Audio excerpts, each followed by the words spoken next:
Recording Thank in you. progress. Welcome to the City of Petaluma regular meeting of the City Council and the Petaluma Community Development Successor Agency for Monday, October 4th.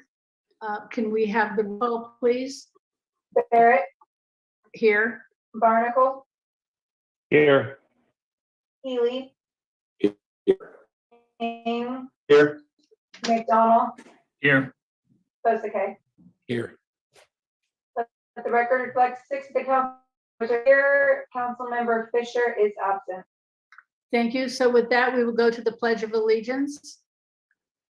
So you can either join with me or me, and I will begin. I pledge allegiance to the flag of the United States of America and to the republic for which it stands, one nation, under God, indivisible, with liberty and justice for all. And now we'll have a moment of silence.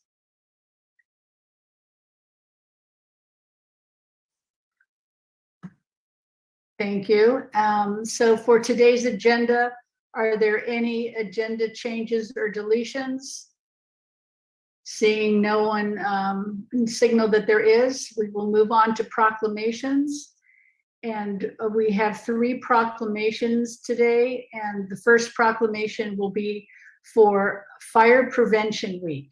And that is October 3rd through 9th, 2021. Whereas fire is a serious public safety concern, both locally and nationally, and homes are where people are at the greatest risk of experiencing a fire. And whereas the City of Petaluma and Petaluma first responders are committed to ensuring the safety and security of all those living in and visiting our city through prevention and education. And whereas home fires killed more than 2,770 people in the United States in 2019, according to the National Fire Protection Association, and fire departments in the United States responded to over 339,500 home fires. And whereas 74% of all fire deaths occurred in the home. And whereas smoke alarms sense smoke well before you can, alerting you to danger and event of fire in which you may have as little as 2 minutes to escape safely. And whereas a continued set of 3 loud beeps means smoke or fire. And whereas a continuous set of 4 loud beeps means carbon monoxide is present in your home. As a single chirp, smoke or carbon monoxide alarms means the battery is low and must be replaced. And whereas Petaluma residents who have planned and practiced a home fire escape plan and are more prepared and will therefore be more likely to survive a fire.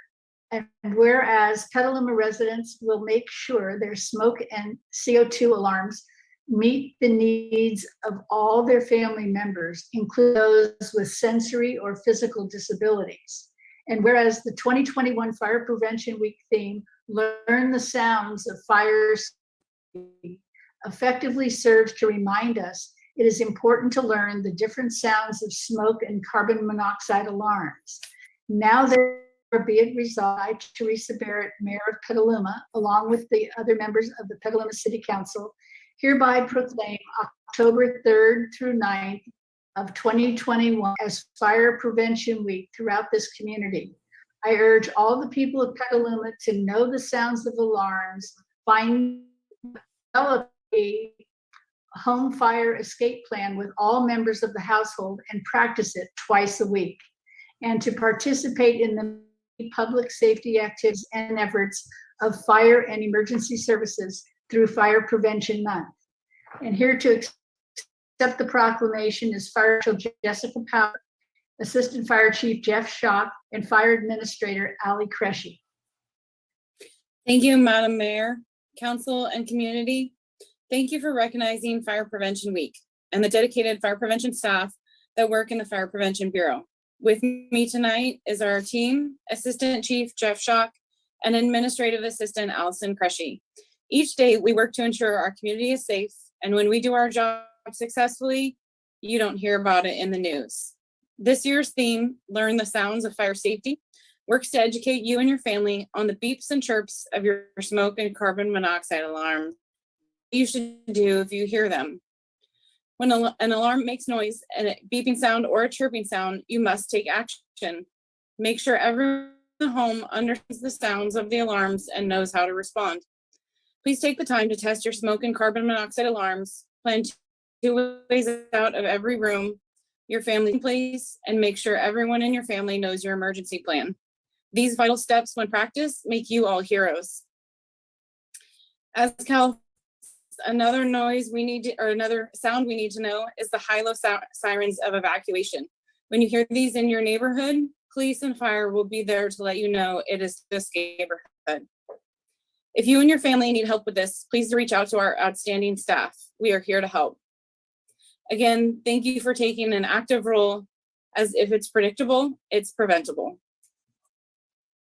Thank you. And Assistant Fire Chief, did you want to say anything?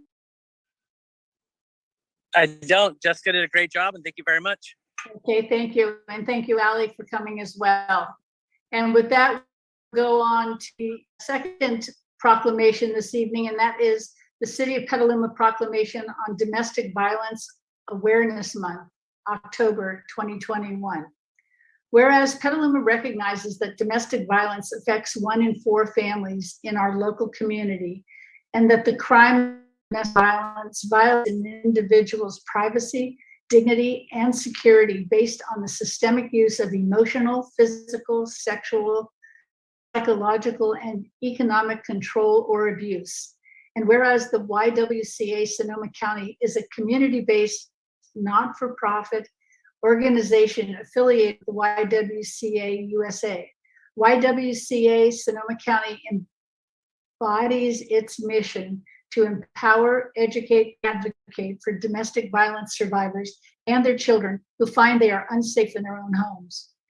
YWCA Sonoma County operates our community's only confidential safe house shelter, the only 24/7 domestic violence crisis hotline, the only therapeutic preschool serving one of our most vulnerable populations, children aged 3 to 5 years old, and short and long-term trauma and therapy services. And whereas domestic violence is a serious crime that affects people of all races, sexes, ages, sexual orientations, and colors, stopping the cycle of vicious criminal assault in a home requires a coordinated effort between the criminal justice system, the agencies that provide service to victims, primarily reliant on the strong resolve and immense courage of survivors. And whereas only an informed community effort will put an end to the cycle of domestic violence, members of our community are encouraged to participate in YWCA's scheduled events and programs to support their mission to eliminate domestic violence in Sonoma County through awareness, education, and empowerment. And so with us tonight to accept, oh, I'm sorry. I missed that. Hold on 1 second, I'm sorry.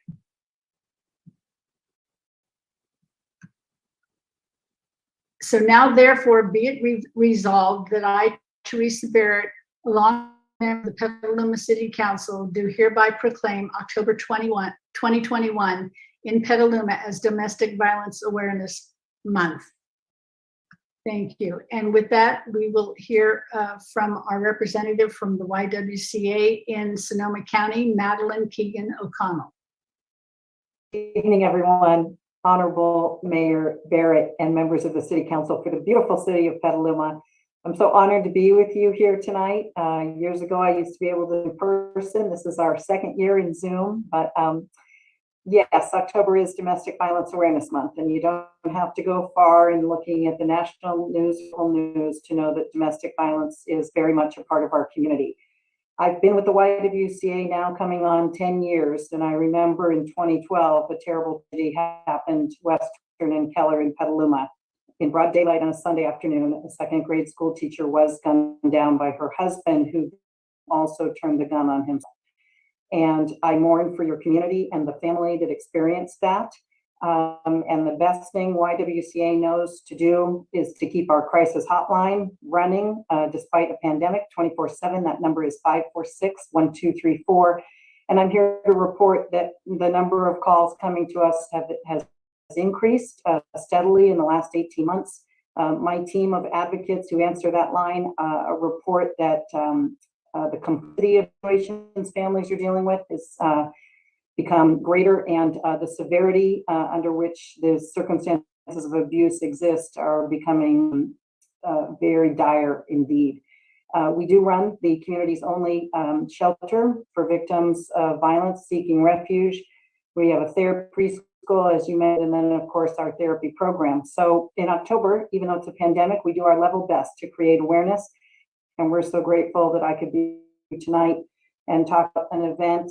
We have several events on our website, ywcasc.org, including a run walk, first time ever. Just trying to get creative over here. We'll be at Spring Lake on Saturday, October 23rd. And I encourage members of our community to please log into our website and sign in, and we'll see you out there on a Saturday at Spring Lake to raise awareness for domestic violence services here in Sonoma County. Thank you very, very graciously for your time and attention to my comments this evening. Thank you, Madeline, and thanks everyone at the YWCA in Sonoma County for all you do for everybody in our county. And I know it's really hard that we're doing this a second year remotely, but we hope to have you here next year. So, absolutely. Thank you so much. thank you as well. And with that, I'm going to move on to our third proclamation, which is the Declaration for Clean Air Day, October 6th, 2021.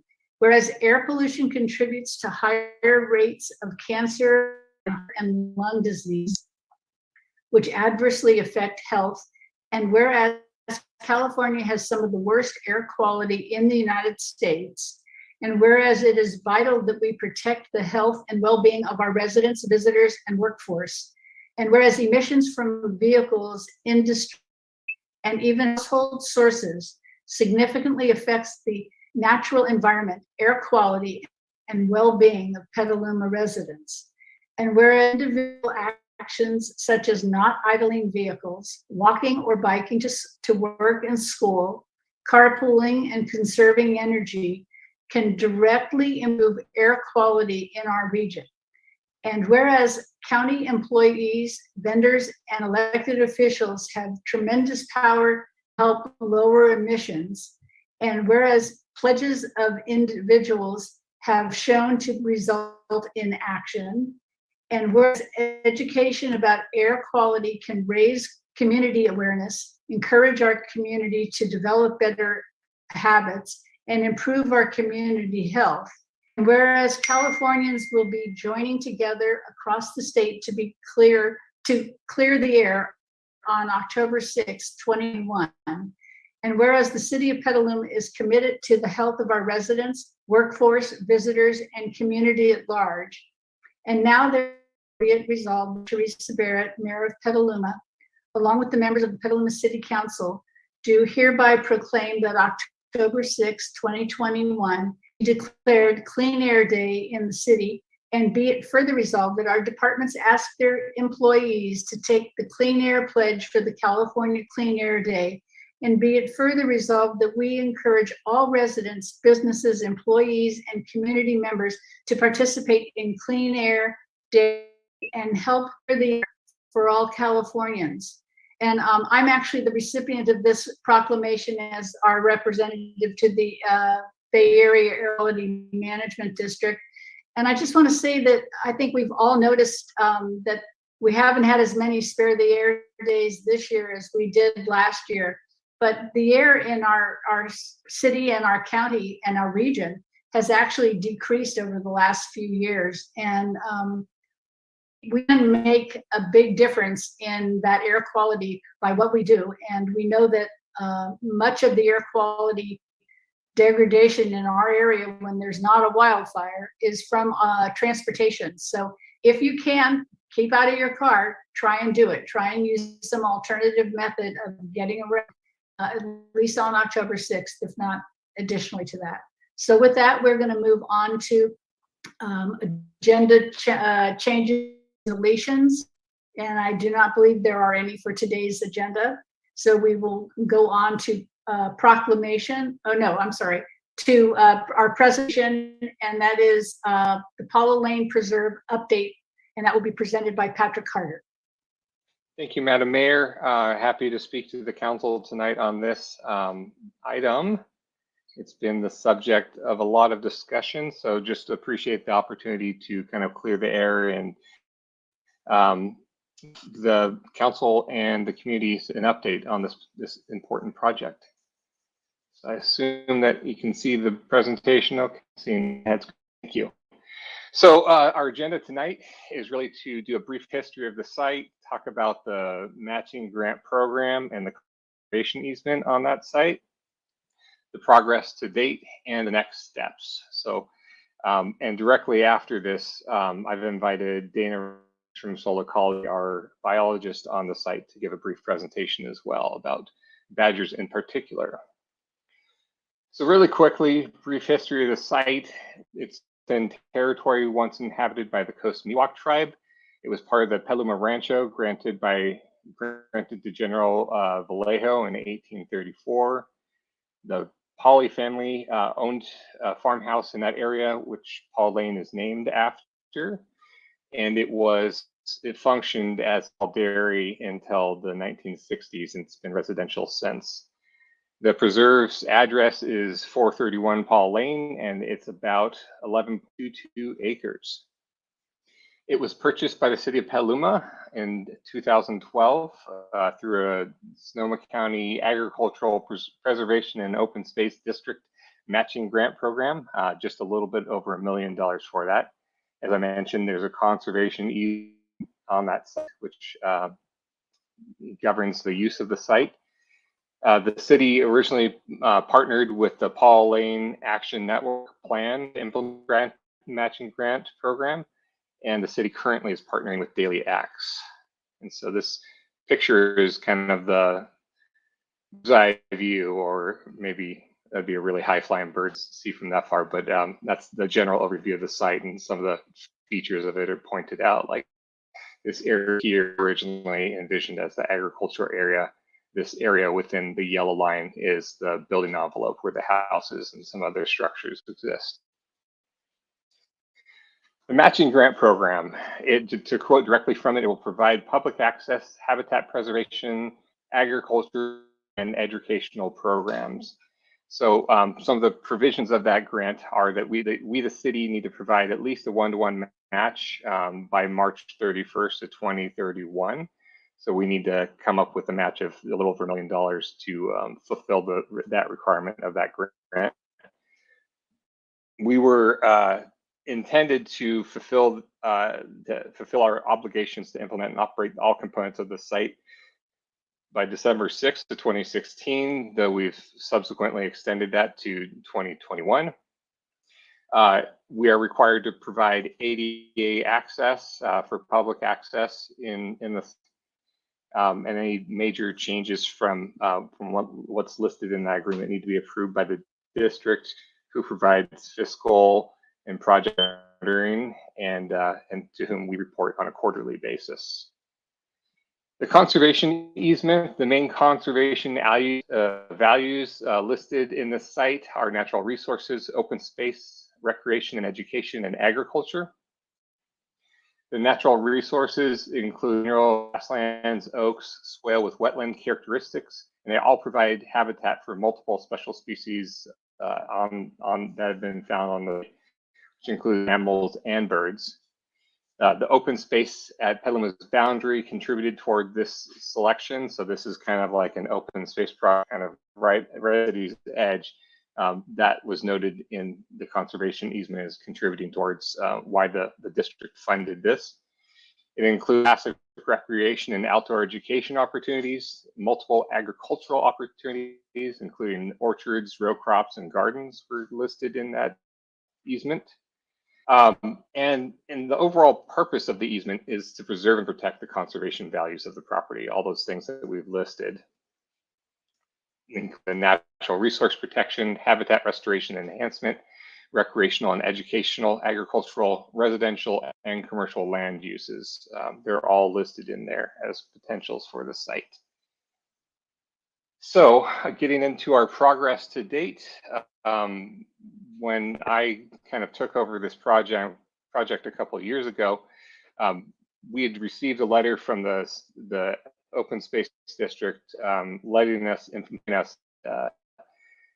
that we had not made the progress that we needed to date on that, and that it was preventing us from receiving matching funds in the future on this. So we could apply for them, but we wouldn't necessarily be awarded that money until this project was implemented for satisfaction. So that's, you know, there'd been a comment out there that we had misstated that. That's not true. That's a true statement. We have a letter of the district stating that, you know, if we want to get in their good graces again and get more money from them, this is one of the projects that we need to get implemented. So that fact, what we did is we did a biological resources assessment by WRA, their consultant, and they produced things like this. You can see in the bottom right corner, it's kind of a heat map of badger activity, burrowing activity on the site. And really what this was done was to inform the activities that we're doing on the site. So we know that we needed to build trails. That's something that's specifically mentioned in the agreement. We wanted to make sure that we weren't impacting habitat when we did that. It does need to be ADA. That's specifically listed in there. The access needs to be open to all. So we did that biological resources assessment to kind of get a footing on what we could do and where. We listened to neighbors. We invited them to the site. And we listened to what they had to say about that. A lot of interest in the public access, site volunteering, which was seen in this bottom picture here. We did a sheet mulching project on there, which you put compost and cardboard to keep the weeds down, compost to improve the soil, and then mulch on top to keep the weeds down even further and retain some of that soil moisture. And we had some volunteers come out onto the site and help us do it. It was a really fun community building activity, and a lot of people are really happy to be able to participate on that site that they've walked past for many years and kind of were wondering when it would ever be available to them.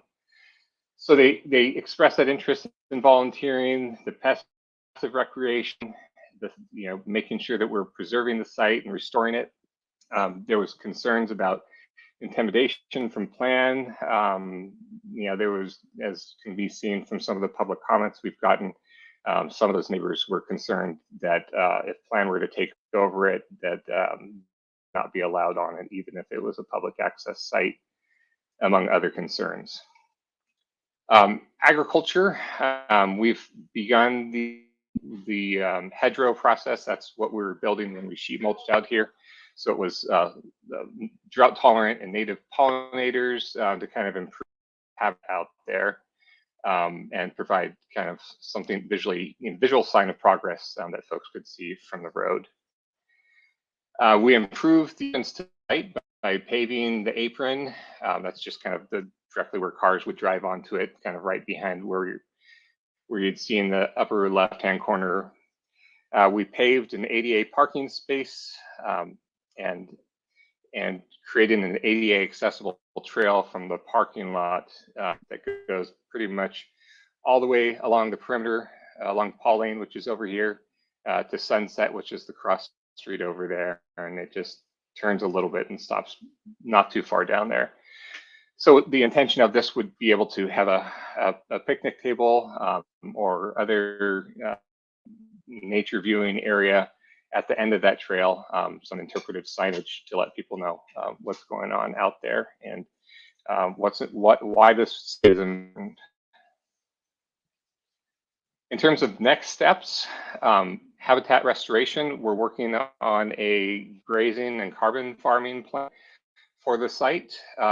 We found through our engagement with the Resource Conservation District, with the UC Cooperative Extension, with Daily Axe, that the soils there are pretty poor when we're looking at what kind of agriculture we could do The UC Cooperative Extension, informed us that not a lot. The soil's not very, doesn't support row crops or any value agriculture in that respect.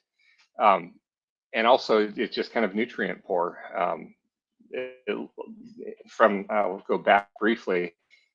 A lot of these areas, you're not seeing a lot of burrowing activity because the thatch there is so dense that nothing's really digging there.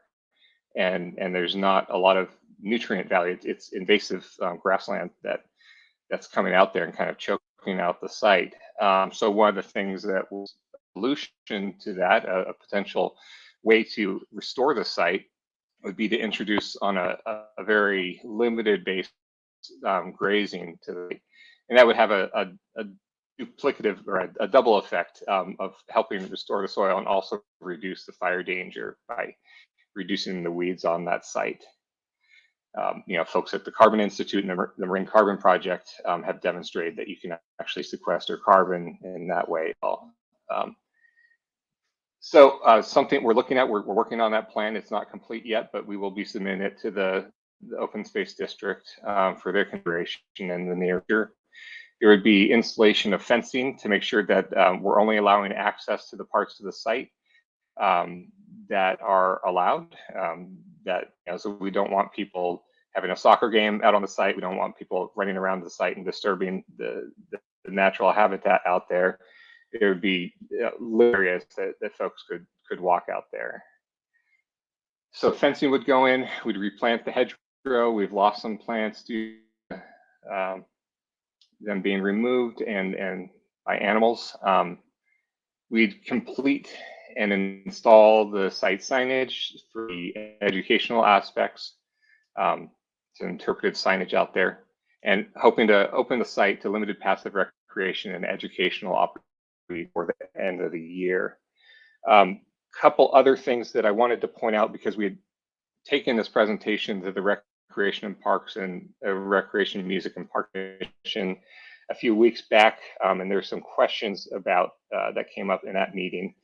I went to the site on July 8th, which is shortly after the trail was installed out there, and I looked at a picture that I had taken of that and noticed no fewer than 6 fur or other burrowing mammal burrows directly adjacent to that trail.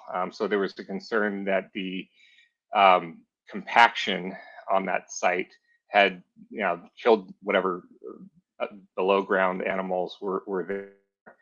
And that wasn't the case. I mean, we saw just days after the trail had been completed that some animals were actively using that area as habitat.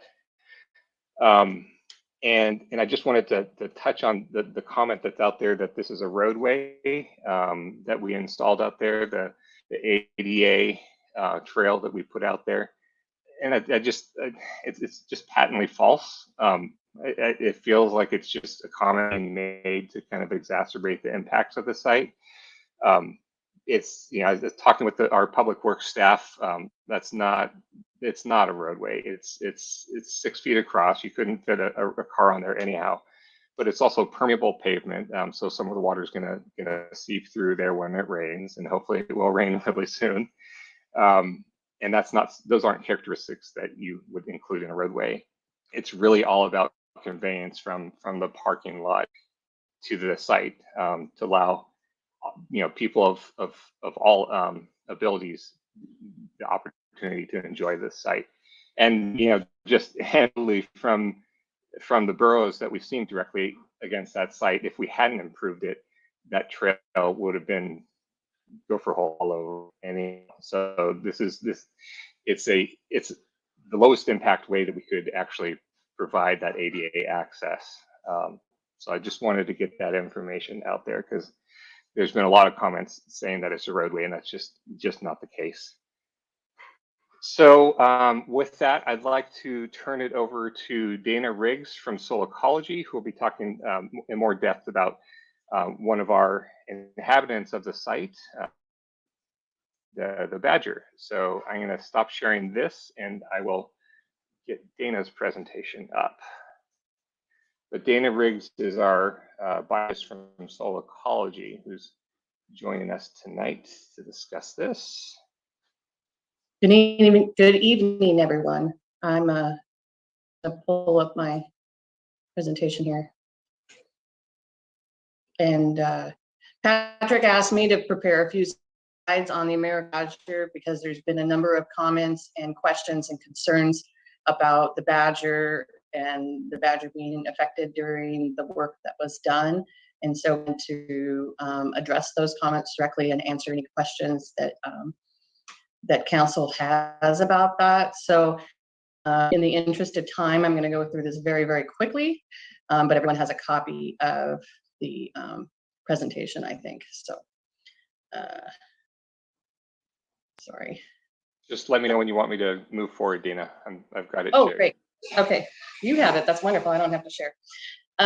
Great. My name is Dana Riggs. I'm the founder and principal biologist of Soil Ecology, and I also reside here in Petaluma. Our business is here in Petaluma. We're working with the city to develop a natural resource management plan for the site. Our firm specializes in natural resource management and biological consulting specifically. Like I said, I want to move quickly, so I'm just going to keep going. So I'm going to talk today mostly to you about the habitat on site and the results of the studies that we've been doing out there, both before and after the trail construction was done. So taxonomy is it's a carnivore, a member of the family Mustelid, named I won't try to pronounce my scientific names aren't my forte. Continue. Conservation status, it's a species of special concern. That means globally it's secure, but in California it's considered to be vulnerable. But it is not, it's not formally listed as endangered or threatened here in California. Continue. Behavior, it's a primarily nocturnal fossorial hunter. That means it preys on pretty much all the gophers, voles, mice, rats, snakes, everything living underground there, as well as ground nesting birds, insects. It actually has a variety of prey that it will hunt. And it's solitary. It's a solitary animal, unlike some other members of the carnivore family, such as like the Point Arena mountain beaver. It does not mate for life. It does not form pair bonds. So it's a very solitary animal, with the exception of when it actually mates, and it will take several mates in a breeding season. Continue. So breeding occurs between summer to early fall. There's a lot that's according to the literature. There's some variation there, but typically breeding habitat, because the badger does not form pair bonds, breeding habitat and natal habitat is not the same. Badgers typically move out of their natal areas into their breeding areas, and then they will move back into their natal areas. And that's typical of this species because the males could harm the young and also compete for food. So the two do not, it's not that they mate for life and that they're there all the time. So I just want to make that clear. Pupping occurs in late winter to early spring. And the pups, according to literature, the pups are typically weaned by early May, if not May, late. And then foraging and dispersal occurs in between those periods. The lifespan of the American badger is, according to literature, approximately 9 to 10 years. Continue. Habitat, they are documented to occur in open grassland habitats, which can include parklands, farmlands, anywhere where the grass is low enough to allow them to forage, but there's also protected space for them as they are wary of humans. But they can, interface at the outer edge of our rural communities here in Sonoma County. And they require sandy or fireable soils that they are able to dig in, so low clay content. And they require a water source. Continue. So what we've been doing, our staff have been out at the site. We've been conducting passive monitoring. That is, we've been using an accepted form of passive monitoring by the Fish and Wildlife, which includes camera monitoring and setting up scent stations or bait stations We've actually used both to see if that changed results. And we did find at least one juvenile badger back in June, and that's that first slide that's on this presentation. And the WRA report recommended 50 feet for those surveys. I think Kim Fitz made a comment that 50 feet is inadequate. I completely agree. Extended the survey area to 200 feet before, and we extended our time frame from 3 days, which is the accepted protocol, I think, to 6 days for monitoring that area. So we did find a badger on the very first night, and we did find evidence of that burrow as well. And then we continued to, we continued to camera monitor that area and that burrow for the duration of the time we did not have the records. Since trail construction, we have not had any badgers since. That is because the badger, obviously, I feel like I missed the slide, but the badgers, what we have found in our study is that this is a natal den site. We have found evidence of natal den site as many as four up to 5. They're concentrated primarily away from the roadways and sheltered from view. We're going to talk about where those are because we don't want people to go and look for them. But there is evidence of that, and I think that what we're seeing, you know, we wanted to wait until June to do the construction because we felt that the pups, we knew that according to literature, the pups would be weaned by then, and most likely would be moving out into their own territories. Because about this time, we have going off to find their own foraging territories, and the female is leaving the natal area in search of a male to breed with. So it was critical to us that we wait until that time when those animals had left the area. And since the trail construction, they're not there, and we don't expect them to be back until maybe November or December when the female comes back to have her pups again. And we do plan to monitor, hopefully during that time to document that. The other thing is that foraging habitat, right, currently, as of 2021, is sort of concentrated around the perimeter and the valley floor where the grass height is the lowest, and thatch has not accumulated. And we feel that based on the previous studies done by Kim Fitz in 2003, as well as by WRA in 2018, that the recent drought may be exacerbating that condition to make the thatch much more impenetrable. We did find evidence of historic use in those areas, but no recent use at all. So that's what we're looking at currently. Next slide. So our management actions are based on, our management recommendations are based on the findings that we have noted recently, and we believe that the management plan needs to be an evolving document. It needs to be based on more scientific study. Recent scientific study. The older studies are really helpful for us to understand what the historic uses, the historic conditions of the site are, so that we can make management decisions in order to get it back to what it was. And I think, again, that some of the we've seen is the lack of vegetation management on the site, and the corresponding drought. So all of our regulations, we're working with the city directly and the UC Cooperative Extension and to come up with a plan. And I just want to note real quick that, and we've talked a little bit with the Santa Rosa Ag and Open Space District, you know, prescribed grazing, we're talking about a very, very light touch. Blink and you'll miss those cows because we're talking about a couple of weeks at most. And now that we know where those potential natal dens are, where the foraging habitat is, it's important to us that those are the areas that we protect so that when we put grazing animals out there, those areas will be avoided and protected during that time so that we're able to start to slowly recover the site. And then hopefully at some point, you know, we'll have a better idea of the use under normal circumstances, and then we can continue to evolve our management, adapt our management accordingly. And I'm happy to answer any questions that any council member have about the ecology of the badger and about our findings to date. Thank you. Thank you both very much for those presentations. And I will actually start off with 2 questions. One, I know we have a of your presentation, but is that also available to the public? I'm seeing our city clerk shake her head. Yes, Madam Mayor, it was posted with the agenda packet on the website. Okay, thank you very much. And I also wanted to address the question of carbon sequestration that Patrick brought up. That one of the reasons for using grazing, no matter how lightly, but I know that with the change of the ability that everybody has to do recycling of our garbage and our home scraps, and that's going to be a much higher use of those, and cities are going to be responsible for using those themselves, and perhaps using them for carbon sequestrations in our own areas. Is this a possible project that might lend itself to, or is this too early to tell? I believe it will. That the compost could be put on that site in a thoughtful way.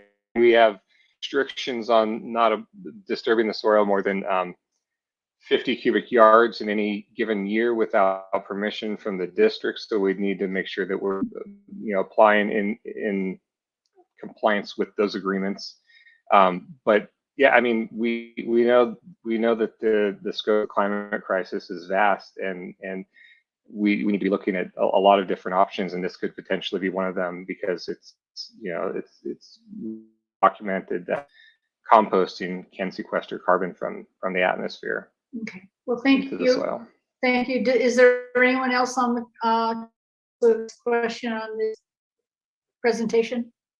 I'm not seeing any. Oh, I do see hands now. Okay, Councilmember Posake, followed by Councilmember King and the Vice Mayor. I had a question of Ms. Riggs regarding the, I guess you'd say, the badger life cycle there. You say recent, or at least within the last few months, I think that you've seen evidence of a juvenile badger there, and I'm wondering if juvenile there because he's weaned or she's weaned, and mom has gone off to mate, and when mom comes back, will she ask him to move, or her? That's a great question. The badger that we documented was back in the beginning of June, and we observed it once. We observed one single burrow in the 200-foot radius of the activities. We have not observed it since. Typically, once the pups are weaned, they may linger on the site for a little while, so that's why we really wanted to be active in our monitoring. But then they will go off on their own and find their own territories. And I think the literature says something about a badger can travel up to 6 miles a day or something to that effect. So no, typically the female does not meet back up with the pups. That's not characteristic. And one other quick question. I'm wondering if you can give us any more detail on a seasonal water source that would be made available. How would that be done? That's a good question, and that's something that we've been working with UC Cooperative Extension. They are going to have some type of water source for the cattle when they are there, even though if it's just for a short duration. They're going to have a clean water source. One of the concerns is that there is evidence, and we've observed it adjacent to the site as well, are these watering buckets. Watering buckets are it's a bad source. It can spread distemper, it can spread COVID-19, I mean, it can spread salmonella. So those are all really important concerns. There is a wetland on site. Again, we're noticing that the thatch cover there is also very thick, and it may be that the soil conditions there, it's not ponding water any longer because of, one, because of the drought, but also because of the thatch. And so rain isn't able to get down into those lower layers of soil, thatches thick. So what we're hoping is that with a little bit of the grazing, especially focused on the wetland area, that we can monitor that. And if we can see a change, we might be able to restore the wetland on site, because right now it does not meet criteria as per the U.S. Army Corps of Engineers. There is also there's a well of some sort. We haven't really gone into great detail about how we might utilize that, but there are water rights on site. So what we're looking for is a seasonal water source during the time that she's there with her pups. We want to make sure that that is available to her, and that it's a clean, reliable, sustainable water. Okay, thanks. That's all I have. Thank you. Councilmember King, followed by Vice Mayor. Thank you. My I guess directed to you, Patrick. There was a mention of limited passive recreational activity by the end of this year. How would we go about that? Would there be guided walk tours, or you can expand on that? Yeah, so the passive recreation would just be limited to the trails on the site, and it would just be walking. You know, people could come out there, they could walk to the current bench that overlooks the area. We're thinking about putting another one down near the intersection of Paula and Sunset, that you could get a different perspective on it. But it's really limited to just, you know, really light exercise by walking and looking at the interpretive signage there. We don't want people in the rest of the site that could. And also, one thing that was mentioned is prohibition of dogs. You know, dogs and badgers don't mix, so with those like either. Okay. And then I have a second question about the $1,050,000 by 2031. What's, if any, I know it's 10 years from now, so it's probably not at the top of the list, but what steps are you anticipating looking at to try to get the matching funds? We have, at one point we had 2 tenants on the site, and the rent income that we're getting from that we're using to fund activities like what we're talking about here today. So that's our current revenue source. In talking with the neighbors, they were really interested in philanthropy, so there's a potential there to, you know, encourage folks if they don't do this, you know, maybe you could fund the bench, or there's other activities, other sponsored work days or something like that that could happen with that. But you're right, it is a big lift. We've contributed, I don't remember the numbers off the top of my head, but there has been a match that's been ongoing through that rent and through the activities to date, but there's more that's going to happen in the next 10 years. Thank you. Vice Mayor Barnacle. Thank you, Madam Mayor, and thank you for the presentation. My question pertains to we don't expect the badger to be on the site right now. We expect them back in November, December timeframe. And we'll be doing monitoring around that time to make sure that they're back. And my question, and maybe this is going to be addressed in the management, is if opening passive recreation at the same time as we expect the badger to be back, if we don't see the badger coming back, do we have plans to throttle the use of the site and do things like that to, you know, make sure that the primary use under the easement is our priority? We can address the plan.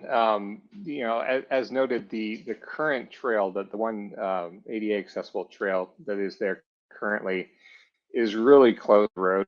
I don't expect there to be any new impacts from that because you have vehicles traveling that road continuously. I mean, there's cars going by there in the middle of the night, 4 a.m.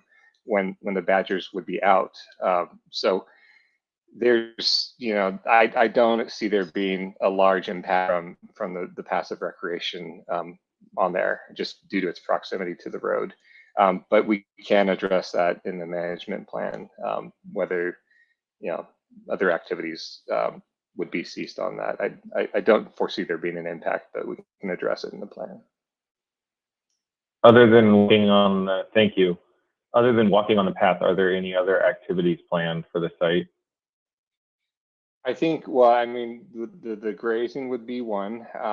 There's educational and research opportunities with that. If we're applying compost, we'd like to know how much we're contributing to the soil carbon there. We definitely want to document that and study that and see if it's something that could be replicable to others for that. But we don't see any, you know, extension into the rest of the park for the general public. The general public would really just be restricted to those areas closest to the building envelope in the road.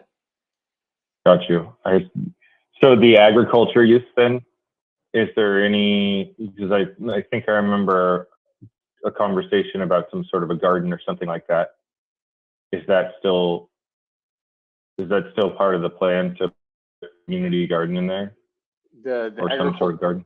Yeah, the agricultural area is right next to the trail, so it's in that area right next to the road as well. So those impacts would be limited to that road frontage area as well. Got you. And who would be maintaining the agriculture area? The city, we're hoping to make it really low maintenance by planting natives and low water use. So for irrigation, which we've stopped due to the drought, but that would even be scaled back as those plants get established. We're trying to plant plants there that are both beneficial to the to pollinators and also have a low water use. So we're trying to make it very low impact, low maintenance impact as well. Okay. Thank you. I don't see any other council questions. So thank you very much, Ms. Riggs and Patrick, for this presentation. And we're going to move on to general public comment. So I will ask our city clerk if she has received any correspondence for general public comment. Madam Mayor, we received 8 public comments before the meeting, and I'll just note all 8 of those to do with the Paula Lane Preserve presentation that we just saw. Okay, thank you. And those are available on with the agenda? Yeah, sorry, those are posted on the website with the agenda packet. Thank you very much. And so now I'll ask Patrick to switch hats and be our moderator and see if we will open general public comment and see if there's anyone who would like to speak to items that are not on tonight's agenda, but that doesn't include the presentation. If someone wants to talk about the presentation, that is possible to speak to during general public comment. Thank you, Madam Mayor. In a second, I will hit the 30-second timer. Members of the public wishing to speak in general public comment, which are items that the council is not taking action on tonight, please raise your hand and you'll be called on in turn. General public comment, as I mentioned, is for items that are not on the agenda. So if you speak, please raise your hand Zoom or press *9. If you're participating by phone, attendees will be muted when their time expires or when their comments have concluded, whichever comes first. Speakers are encouraged to be respectful. Threats of violence and obscenity are grounds for removal from this meeting. And if you're unable to speak during the time allotted, you may send your comments to the city clerk at cityclerk@cityofpetaluma.org. So at this time, we have 8 hands raised. Last speaker will be Robbie Olson. And our first speaker is, let me reset my timer to 2 minutes because we're allocating that. Hey, Patrick, just making sure you're aware your screen is not shared, so we cannot see the timer. I forgot to share my screen. I apologize. Thank you. The 30-second timer had expired, and Robbie Paulson was the last speaker. So our 2-minute timer is not cooperating with me. There we go. All right, our first speaker is Kim, followed by Christine. Kim, you may unmute and begin your comments.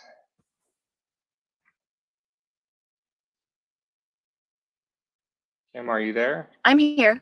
Okay, you may go ahead. So it's only 2 minutes? Yes. Okay. My name is Kim Fitz. I think you all have heard my my resume.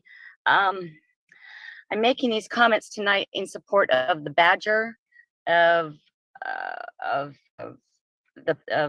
have used this preserve for at least for decades. Since my 2003 report, there have been documented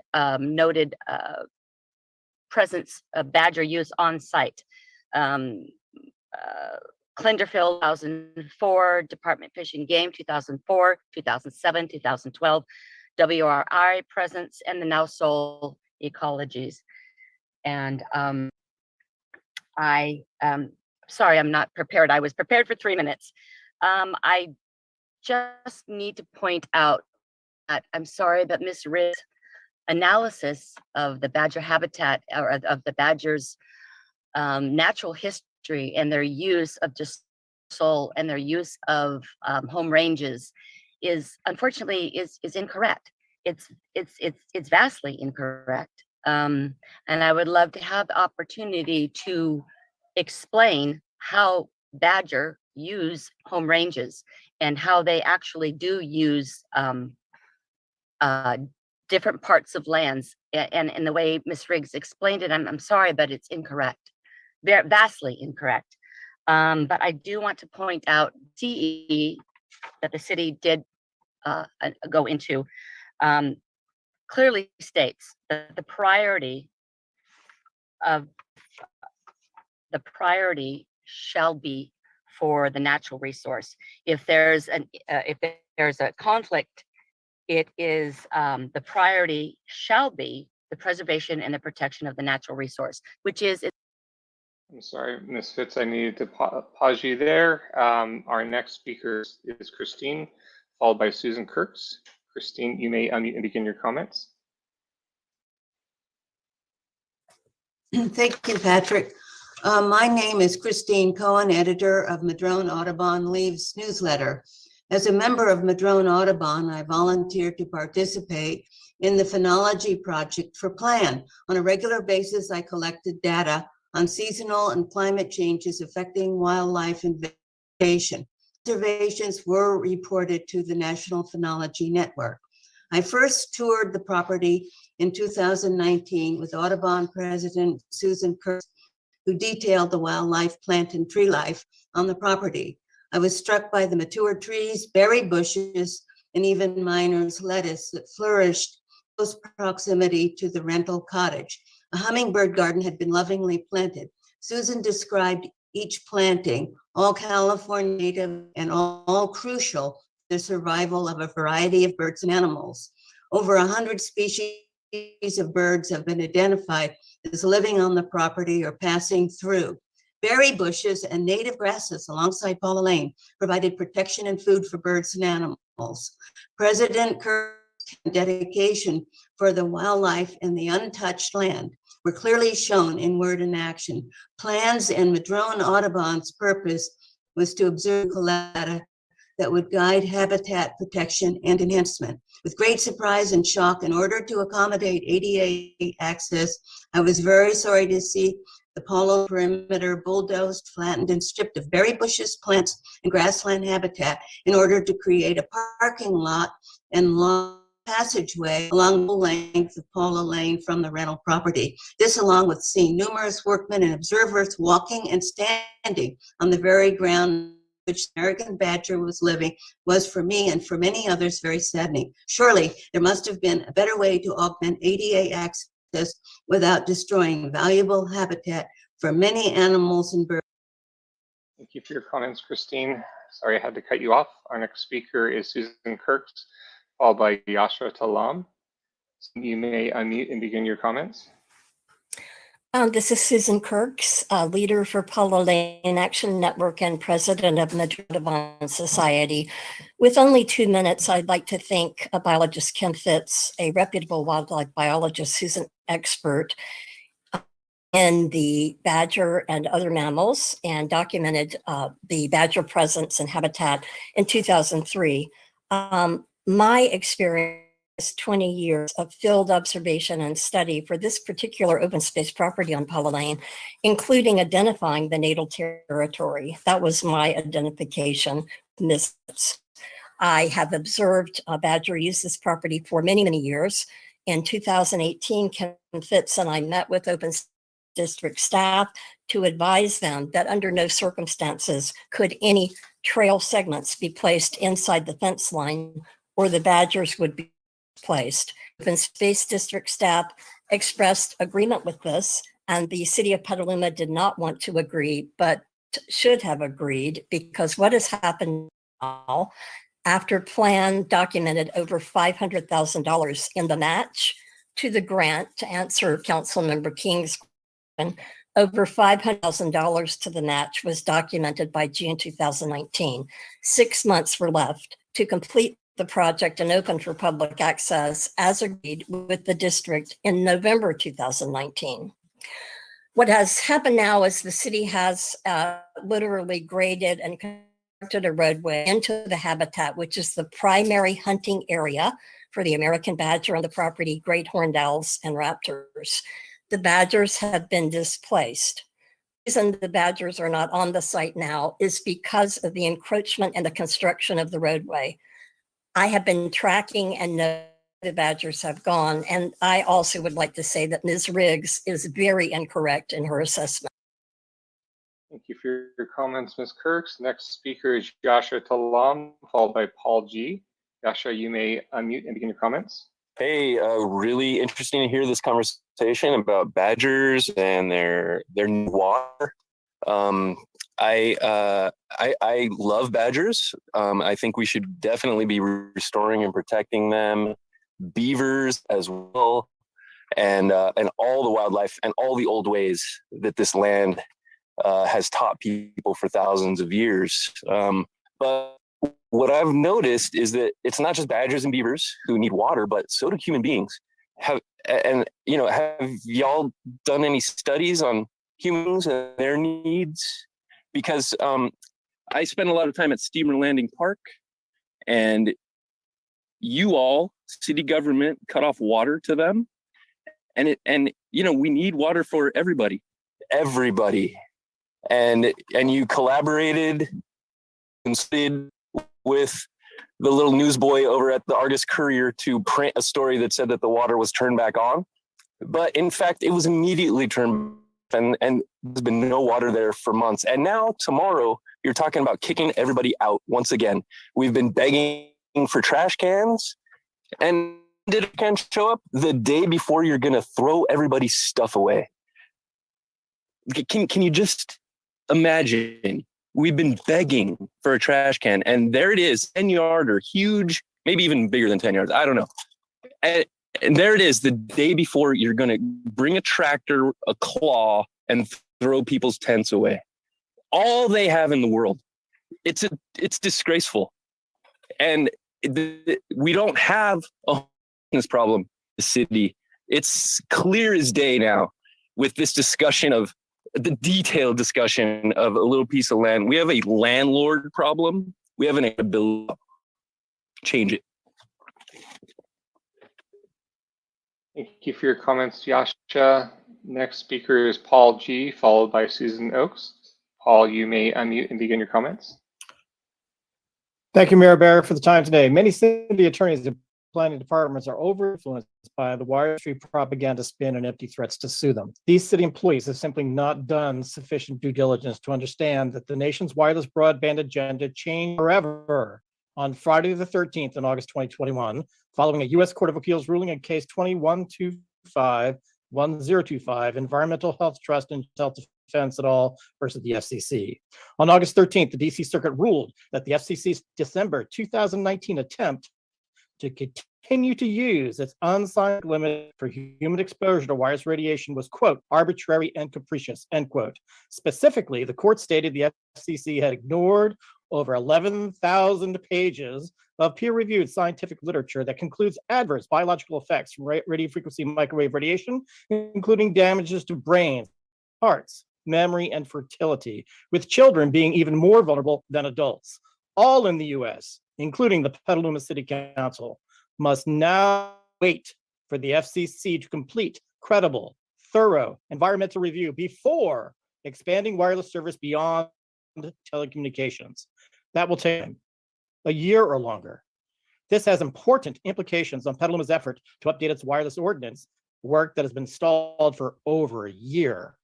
In a rebuke, the court ordered the FCC to, quote, address the impacts of RF microwave radiation on children, the health implications of long-term exposure to RF microwave radiation, and the ubiquity of wireless and infrastructure antennas that have occurred since the commission last updated its RF microwave radiation exposure guidelines in 1996.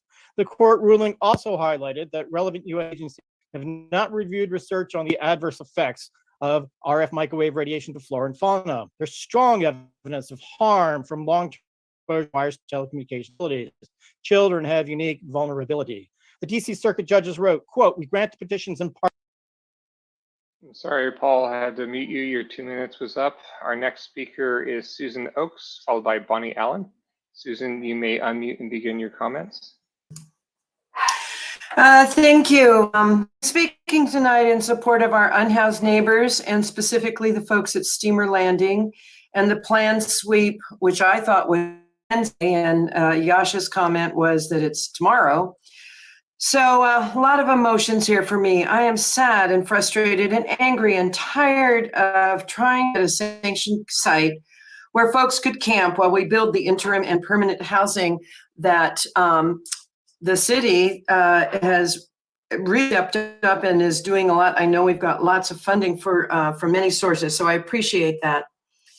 I received the comment out of frequently asked questions and matched many of my impressions from my conversations with the folks out at Steamer Landing. So if you have a chance to get a hold of that, that would be great. In the past council meetings, I've offered many suggestions for locations on a camp, and I know I don't know all that goes into what's required to make this happen. I know there are several housing projects in the works. The tiny homes are going to be located at COTS, and I applaud all of these city efforts that are happening. So this Wednesday, or unless it is tomorrow, I don't know. I encourage folks who are willing and able to come out to Steamer Landing to support and possibly assist the campers get ready to move. It's just such a sad and unfortunate, and I just wish we could do something more quickly. Everything just takes so long because those tiny homes won't be until December, January. So what can we do in the meantime? Thank you. Thank you for your comments, Susan. Our next speaker is Bonnie Allen, followed by Kim Gardner. Bonnie, you do not have the right version of Zoom, so I'm going to promote you to the panelist so that you can your comments. Bonnie, you may unmute and begin your comments. Okay. Yeah, I want to get back to the Paula Lane open space. I was out there with Susan Kirk a few days ago, and she pointed out the places where the city has stepped in and removed native plantings that they worked hard to put in.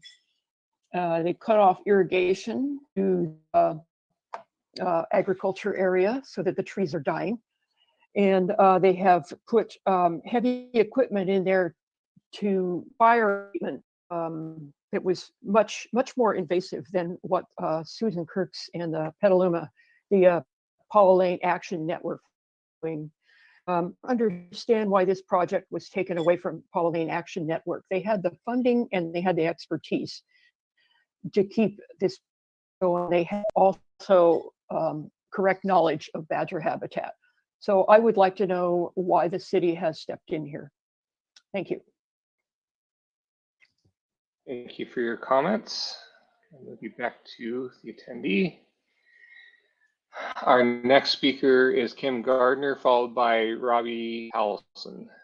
Kim, you may unmute and begin your comments.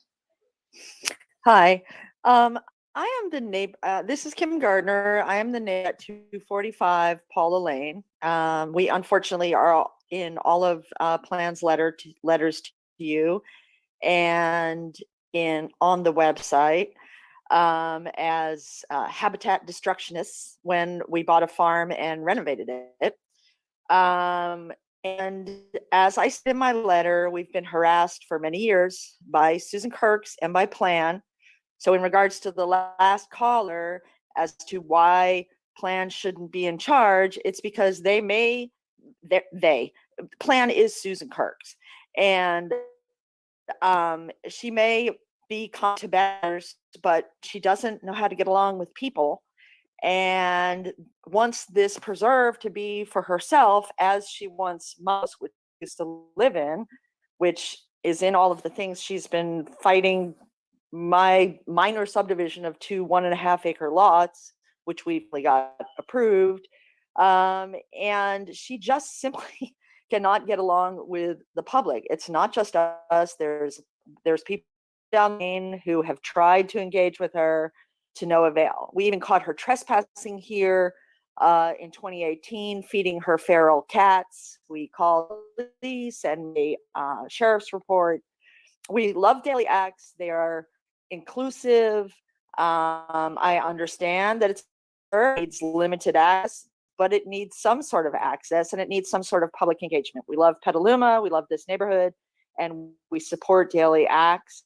We support biologists, Dana Riggs, and people who can balance the need for both people and animals, and the rights of people to their individual property rights. We are not a preserve. We are a private piece of property. Thank you very much. Thank you for your comments, Kim. And our speaker is Robbie Powelson. If your hand is up and you haven't gotten a chance to speak, your hand was raised after the timer expires. So please send your comments to cityclerk@cityofpetaluma.org. Thank you. Robbie, you may unmute and begin your comments. Thank you. Can you hear me? Yes, we can. Thank you. Yeah, I'm out of Steamer Landing right now, and just want to express my dismay at the city of Petaluma, in spite of all the representations of compassion, has chosen to put people's lives in danger once again, offering to crush people's property, to bring out this big to your cops, to just destroy an entire community that's been built right here over these last minutes, to cut off water to seniors, to people with disability, to people that need water in the middle of the heat, to offer people the alternative that you're offering, like Sam Jones Shelter, where already 2 people have died from COVID-19.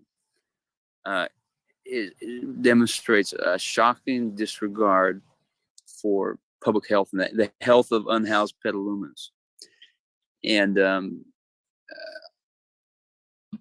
I'm going to pass the phone on to other people who are living out here right now, but this kind of behavior needs to stop. And we're going to take all necessary steps to restrain the city of Petaluma from these unlawful acts, which are putting people's lives in jeopardy. And with that, I'm going to pass it to Sarah. My name's Sarah Gossage, and I live here at Steamer's Landing, and I've been homeless for almost 28 years. And the group of people that are out here at Steamer's Landing are unique in that we have become a family, and we support each other, and we rely on each other for protection and for resources and for support. And we have banded together and become a family, which none of us really have. This is how we wound up out here in the first place. And to be displaced from all of them, and for us to be scattered about. And I'm sorry, Robbie and Sarah, I'm going to mute you now. Your 2 minutes has expired.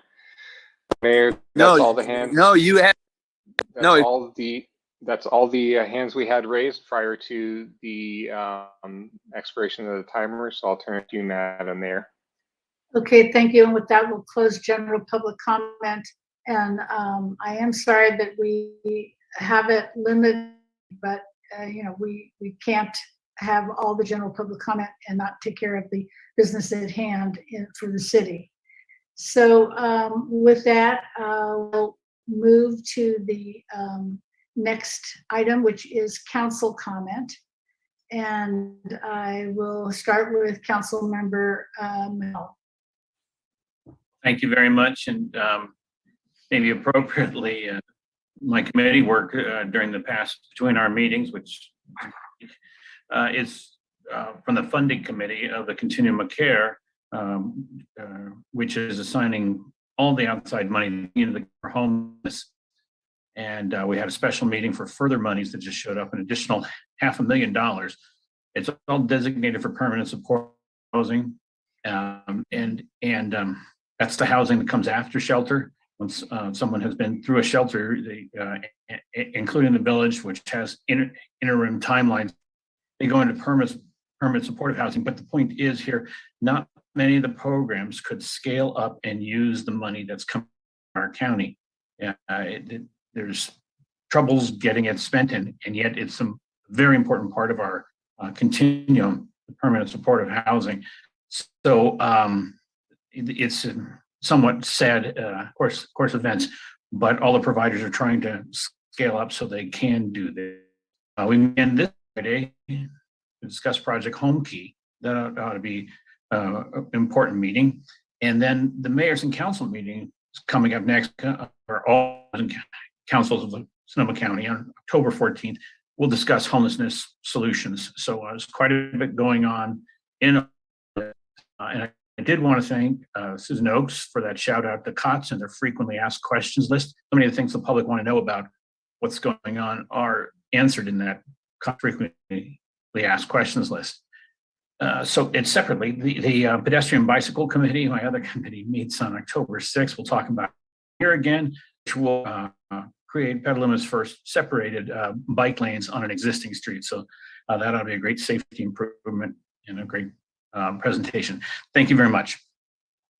Thank you. And now we'll go with Councilmember Healy. Thank you. So I'll just report, I did attend the League of Cities annual conference in Sacramento, which was held live this year, unlike last year, along with Councilmember Posake and several members of city staff. What I'll report on is I did sit in on two presentations by CalPERS. One by CalPERS' CEO and another by its chief actuary. And as veteran council members will know, CalPERS presentations tend to create an Alice in Wonderland effect because it's so complicated. CalPERS reported that they made about a 23% return on their investment portfolio last year, last fiscal year. They responded to that by lowering their discount rate from 7% to 6.8%, which means our contributions will go up, not down. They say that's part of their de-risking strategy. Anyway, I'll leave it at that, but if anyone wants to reach out to me, I can give you more of the gory details. Thank you. Vice Mayor Barnacle.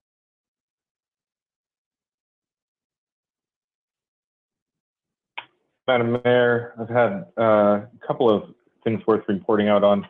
I had a North Bay Water Reuses Authority meeting, and we discussed the future plans and priorities for the group. They have identified a few different regional planning projects that we need to undertake to basically compete for large infrastructure funding, and they're back to provide a better sense of how much money we think we can bring in for the region so that we can actually accurately assess the return on our investment in that group. I guess this is for the next thing, but there's a coal train resolution that Senator McGuire has been surfacing that I think we should take a look at. The Petaluma Equitable Climate Action Commission, it was a group pulled together by Daliax, did a presentation last week, and it was fantastic. As the chief equity officer for the county said, you took engaging on wonky public documents to a whole new level. You set the new bar, and it was fantastic. It was all BIPOC residents of Petaluma that had combed through different section of the climate emergency framework and identified basically where the strongest nexus of equity and action is for the city. And they did listening sessions with other BIPOC members of the community, and came out of it what I consider to be very clear tactical policy recommendations for the council. So I encourage everybody to look at that presentation if you weren't able to attend. I also attended the Fairgrounds Town Hall that was on the 21st at Herzog Hall. lots of different emotions. It was extremely well attended with probably upwards of 75 people there. I would say that I heard three things loud and clear that are worth sharing with the council. One, they had breakout groups and then they reported out, but overwhelmingly the sentiment that I heard was, this is a really important site for Petaluma, both for emergency preparedness and our multi-generational roots and things like that. And people are scared of losing. So that's number one. Number two, overwhelmingly people said they wanted more activity there. They wanted more going on there. They wanted to do more things and have more access and visit the site more. And the third thing that I pulled was that they want to know where the council stands, because right now there was only one mention of the lease, and that was Supervisor Rabbit. But other than that, I didn't hear a single mention of the lease from any of the people there. But I heard a lot of people concerned about where our council stands. And so I would just encourage us to potentially be a little bit more vocal about what our positions are, and give people reason to have confidence in us, because right now we're missing, people don't, we have the best interests of the fairgrounds at heart. On the Paula Lane, I just want to say I'm told by what consistently is different opinions by the biologists.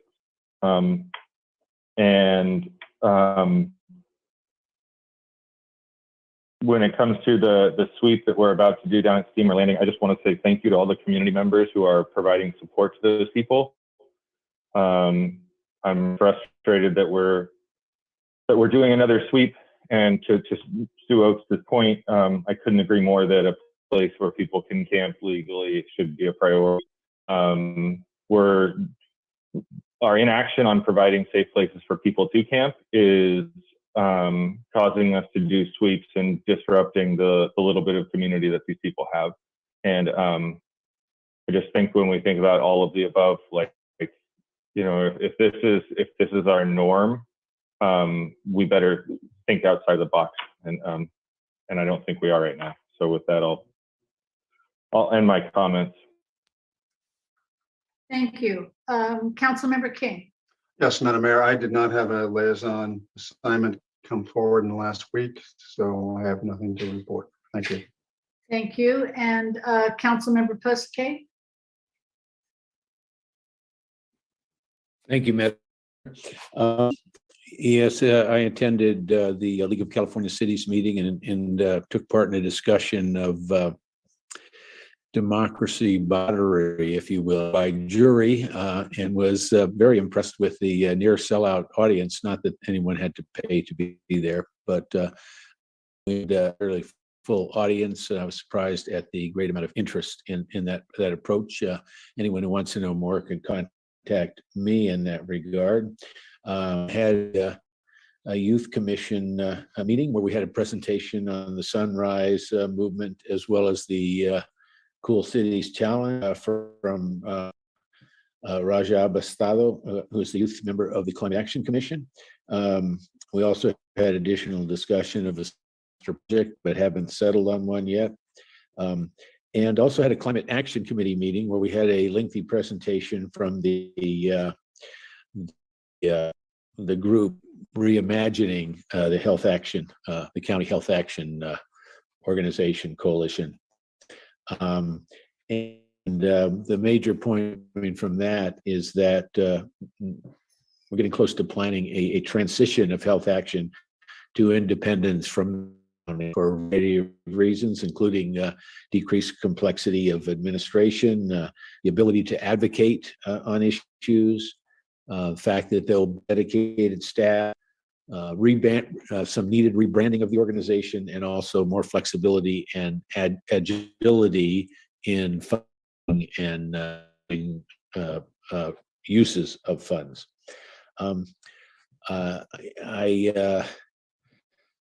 I also wish that we were able to do something more in range of campgrounds and or a campground and safe parking for our population, and hope we can continue to look at ways we can expand what we're doing in terms of the tiny houses. Thank you. Thank you very much. And for my report, I'm just going to invite people from the community to the opening of Dia de los Muertos, which will be at the Petaluma Art Center on Saturday, October 9th. It will be from 6 to 8, and the city will be having an altar there for people who have lost someone to COVID. So I hope that people will come and bring a memento of someone in their family, a photo, a poem, whatever they would like, or simply just put their name in a basket or on the tree that we will have at that altar. And before the opening, there will be a ceremony which will include ballet folklorico and Aztec dancing and other indigenous entertainment. That will start at 5 o'clock and the public is welcome. So it will go on the weekends. It will be throughout town, different business. So just as you're walking by windows, please look for the altars. And then it will be at the Petaluma Arts from October 9th through the 3rd of November, and mostly open on the weekends. So check their website for the open times. And with that, we will not be having a city manager comments tonight because our city manager is at a City Manager Association conference. We'll be back on Wednesday. And so with that, we will go on to approval of minutes. And we have minutes for September 20th and September 27th. And unless I see anyone raise their hand on the council, the minutes will stand as submitted. And then we'll move on to the approval of the proposed agenda for October 18th, which was revised on Thursday. And so if we, I would take a motion, Vice Mayor Barnacle, you're on mute. Thank you, Madam Mayor. I was wondering if we could throw on there the Coltrane resolution, or if there was support, put that on and sort of show solidarity with the other agencies that are saying no to the Coltrane. Do I yield, Councilmember Healy? Yes, I would support that. I think that's probably headed to a quick demise, but I think it would be good for us to watch. So I would support adding that to the agenda. And if that was a motion, I will second it. Was that a motion, Vice Mayor? It was. Councilmember King? I was going to do the same. Okay, thank you. And so we have a motion by Barnacle and a second by Healy, and we will have a roll call vote. Barrett? Yes. Lee? Yes.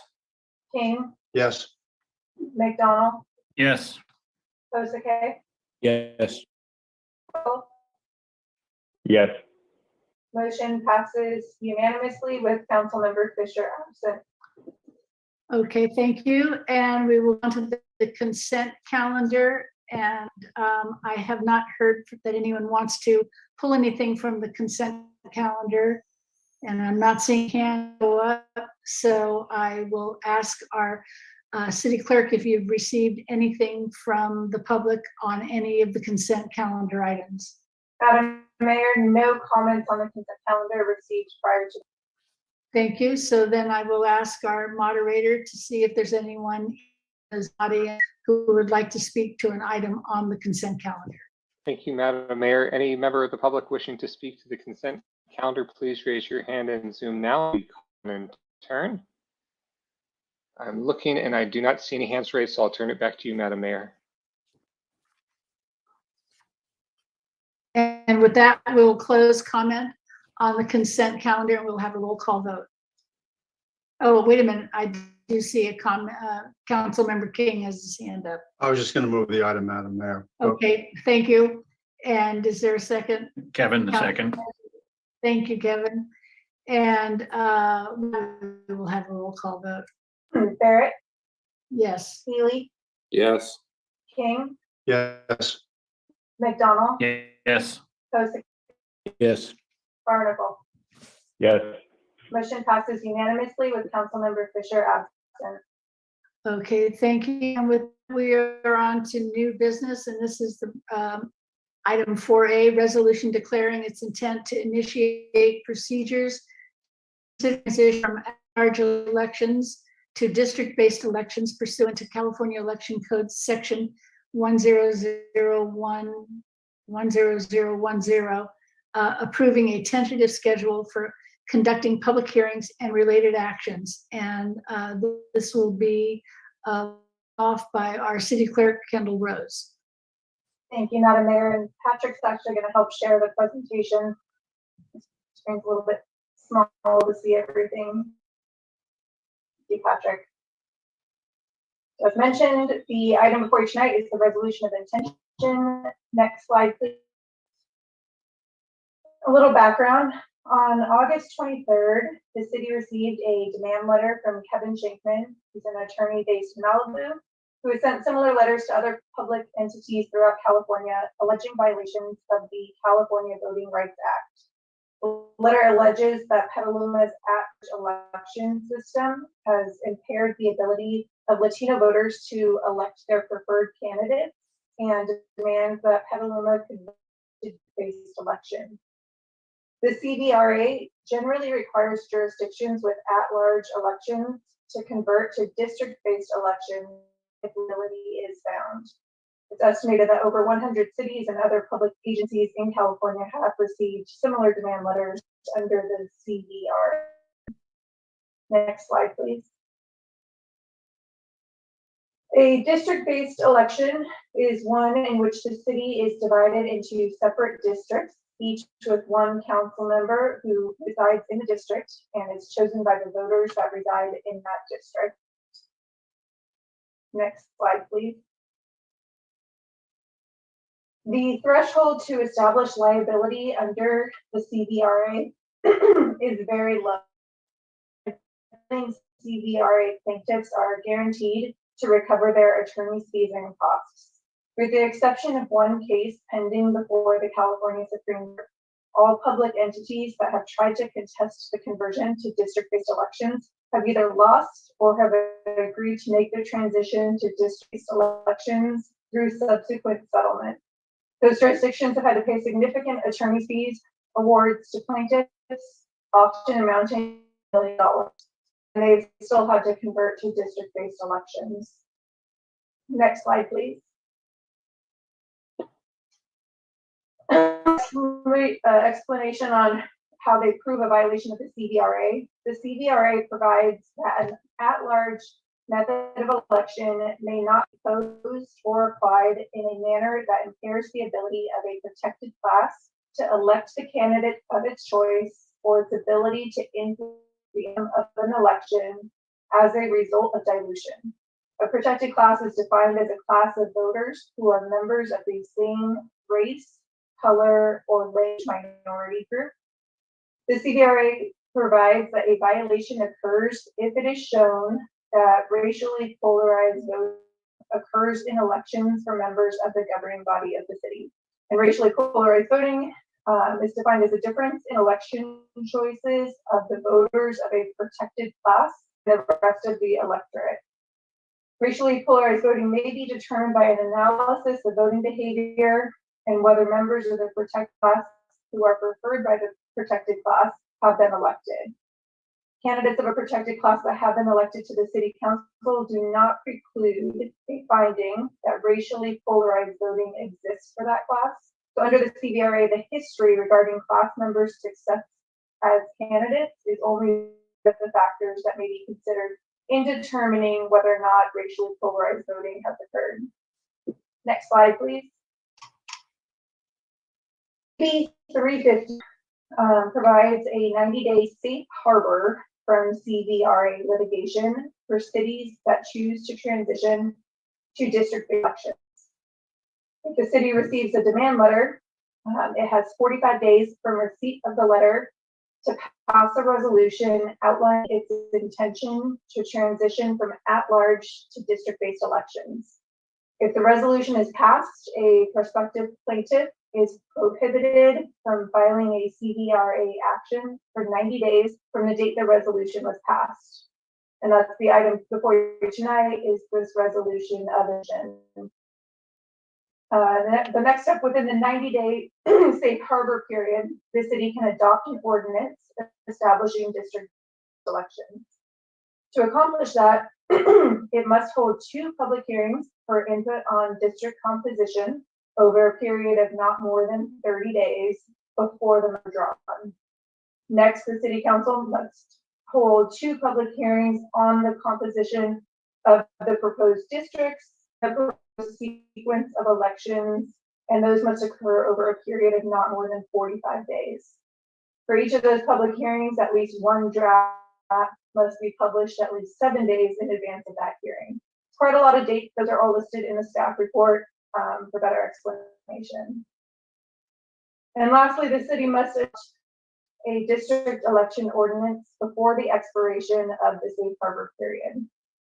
As described on page 4 of the staff report, a provision for the city and the prospective plaintiff to enter into a written agreement to extend the 90-day safe harbor period by additional days.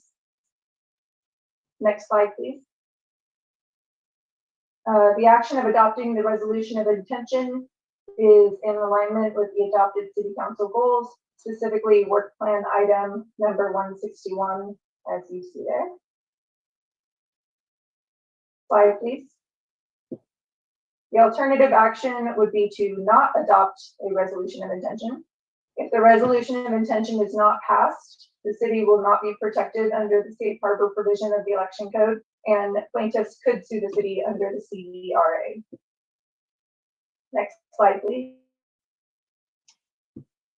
So in conclusion, if a resolution of intention to transition from at-large elections to district-based elections is passed, and the city conducts the required public hearings within the statutorily prescribed timeline, the city will be in the safe harbor provision, and the prospective plaintiff only able to seek approximately $30,000 in fees. The city is retaining an experienced demographer to assist the city to develop a proposal for district-based electoral system. And part of the item before you tonight is the tentative schedule, which would be adopted with the resolution. Next slide, please. For questions, just, I'm here presenting, but I also have a team behind me. Dylan Brady and Jordan Green from our city attorney's office, as well as Robin Johansson, special counsel, are all available for questions. Really quickly, one last slide, just showing the draft schedule. This is Exhibit A to Attachment 1 of the staff report. I just highlighted on the side a few of the dates so you could see what it would look like. Tentatively, if we were to move forward under the original 90-day safe harbor provision, the resolution before you tonight does allow the city manager to adjust the schedule as necessary. For example, if an agreement is reached with the plaintiff, 90-day extension, the 3rd and 4th public hearings could be pushed out. So there is some flexibility in the schedule. It is a draft schedule that needs to be adopted with the resolution. And thank you, Patrick. That concludes my presentation. Thank you very much. And I'll see if anybody on the council has any questions. I don't see any hands up. So I will, okay, Kevin McDonald, Council Member McDonald, followed Council Member Healy. Thank you very much. It took me a minute to find that hand again, but yeah, I'm all for ensuring that the voting process doesn't have a racial discriminatory component to it. I'm wondering how this little firm from Southern California picked this time and to send Petaluma a letter, know that Winter had already, Santa Rosa had already. Is there a known ranking for why they picked off each city at a time? Thank Not to my knowledge. I'll see if Robin or Dylan or Jordan have any insight to provide, but from what I understand in the clerk's field, this is very random. Agreed. I don't have anything to add. Our experience, Councilmember, this is Robin Johann. Our experience has been that it's just open season, and they will look for a city to send a demand letter to, and depends on what they see in the past history that he has. Whether they do a thorough analysis or not, I can't say. Right. It was disturbing to see the inaccuracies in the letter they did send us. But and then are there other remedies other than district? I mean, some people are asking us, can we move to a ranked choice, which is a different thing? Is that at all a viable option? Dylan, do you mind answering this question? Yes. Obviously, staff is going to try to do what's best for the city in protected classes. That's what we got. We hired a demographer, outside counsel to look into those options. I do think that we are maybe potentially, if you look at the CVRA, it does say it defines at-large elections, it defines district-based elections. So we are definitely going to look at that. I do think ranked choice would fall within district-based or within at-large elections, which could potentially still leave the city vulnerable. So these are options. It goes a little beyond the scope today. Today's scope is really just to start looking at the viable options, and we will definitely have 4 public meetings to discuss potential options. Great, thank you. Thank you, Councilmember McDonald. Councilmember Healy, followed by Councilmember King. So thank you. So 2 things. I note that January 1 will be a Saturday, and I don't know that that's a city holiday. I don't know if we're going to be taking the Friday off before or the Monday following, which would be January 3rd. Can staff clarify that? Yes, the holiday schedule is not adopted, and so that's where the resolution does allow the city manager to adjust the schedule as necessary.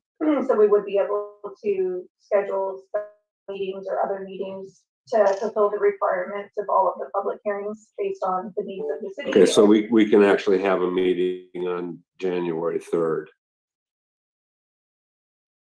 If City Hall is closed, I don't believe we would, but we could schedule a special meeting that would still fall within the city provision, which would be by January 5th. Okay, well, I guess my request would be that when we under the holiday, it be for the last day of December rather than the first Monday in January, so that we can actually have a meeting on January 3rd. Okay.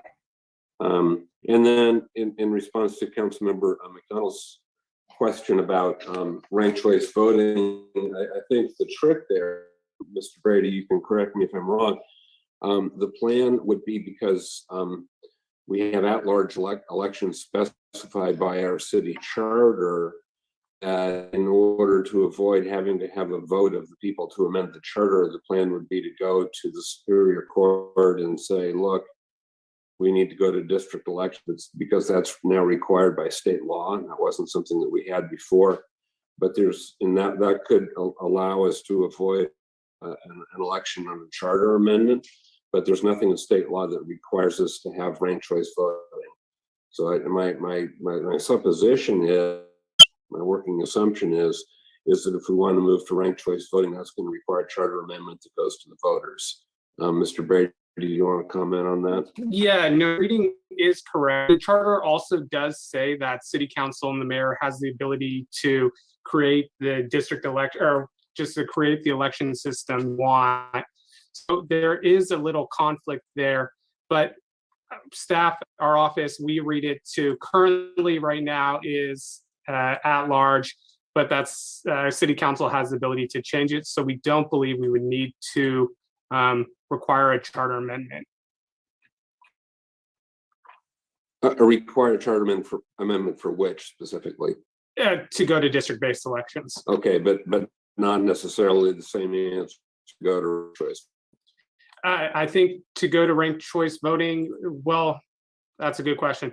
I do think ranked choice voting would be considered an at-large. Like I said, Carter, it does allow a city council a lot of discretion to create the election-based system that it wants. So I do think that probably encompasses ranked choice. Okay, thanks. Mm-hmm. Okay, Councilmember King, followed by Vice Mayor Barnacle. Thank you, Madam Mayor. Follow up on that. When and I don't need an answer tonight with certainty. I was a little bit surprised that we have the authority to go to district elections without a ballot measure, personally. But I would like, when we get this back, whenever it is for the next go around, some information about what is and what is not required by the charter for a ballot measure versus council action. There's been a number of things raised in public comment, written public comment, including ranked choice and including council pay. None are on the agenda tonight, so I'm not going to comment on them other than they've been commented to us, and I would like to get a sense of what it, with some degree of definitive response about what's required and what's not. So that was my more of a comment question. Assuming the notice of intention is voted on successfully tonight, is there do we need to provide direction, or are you going to seek an extension right away so that we can at least have some reasonable schedule? Just had some discussion about possibly meeting on a public holiday. I will ask my city attorney's office to back me up, but my understanding is we would move forward with at least scheduling the first public hearing, and I think we have time to request that extension in the first 90 days. We don't need to do it immediately, correct? That is correct. Mm-hmm. So my question was, will we do that? Is that the, do you need direction from the council on that? Not tonight, council member. Yeah. Okay. Okay. Anything else, Councilmember? Yeah. When we come back in 2 weeks, one of the questions that I'm going to have is in terms of getting the district set up. I have a question about staggering terms, whether we'd be voting on three and three, and how that would be determined, and whether the demographer or consultant is going to make some recommendations on that. Again, probably does not need to be answered tonight, but it's certainly something I'm interested in hearing about. And then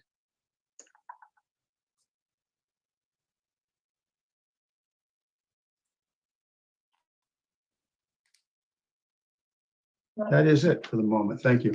Okay, I can just briefly let you know, the staggered terms is the public process that needs to occur during the public hearings when the maps are drawn as well. Thank you. Okay. Vice Mayor Barnacle. Thank you, Madam Mayor. On the demographer's analysis, will they be looking at the relation between income and race in Petaluma?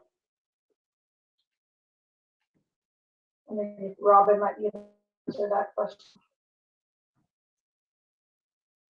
I think the question would be if the demographer felt it was relevant to the issue of vote dilution or the issue of ability to get to elect a candidate of their choice, he would have that information available to him as part of the 2020 census data. And I think if you want to know that, he could produce it for you. I think a lot of this will be driven by what you need to know, what you think about, what you think needs to be part of your consideration. All right, I'll I'll wait to contextualize that question until we go to council comment after public comment. Thank you. Okay, well, I'm actually going to follow up on that before the public comment. Because and this may not be for Ms. Johansson, it may be for our own staff. How are we obviously are going to have a contract with the demographer, and how will we outline the task at hand?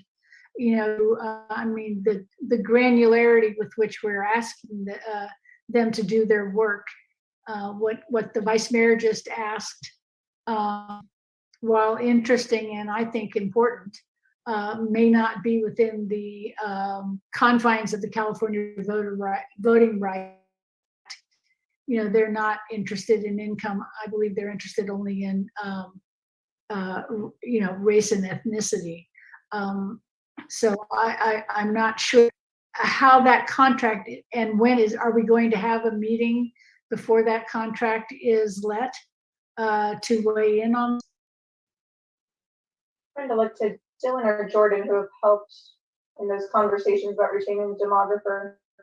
Yeah, and I'll just add, and I would love Jordan to jump in on what the actual scope looks like, but you are correct that protected class does not include income levels.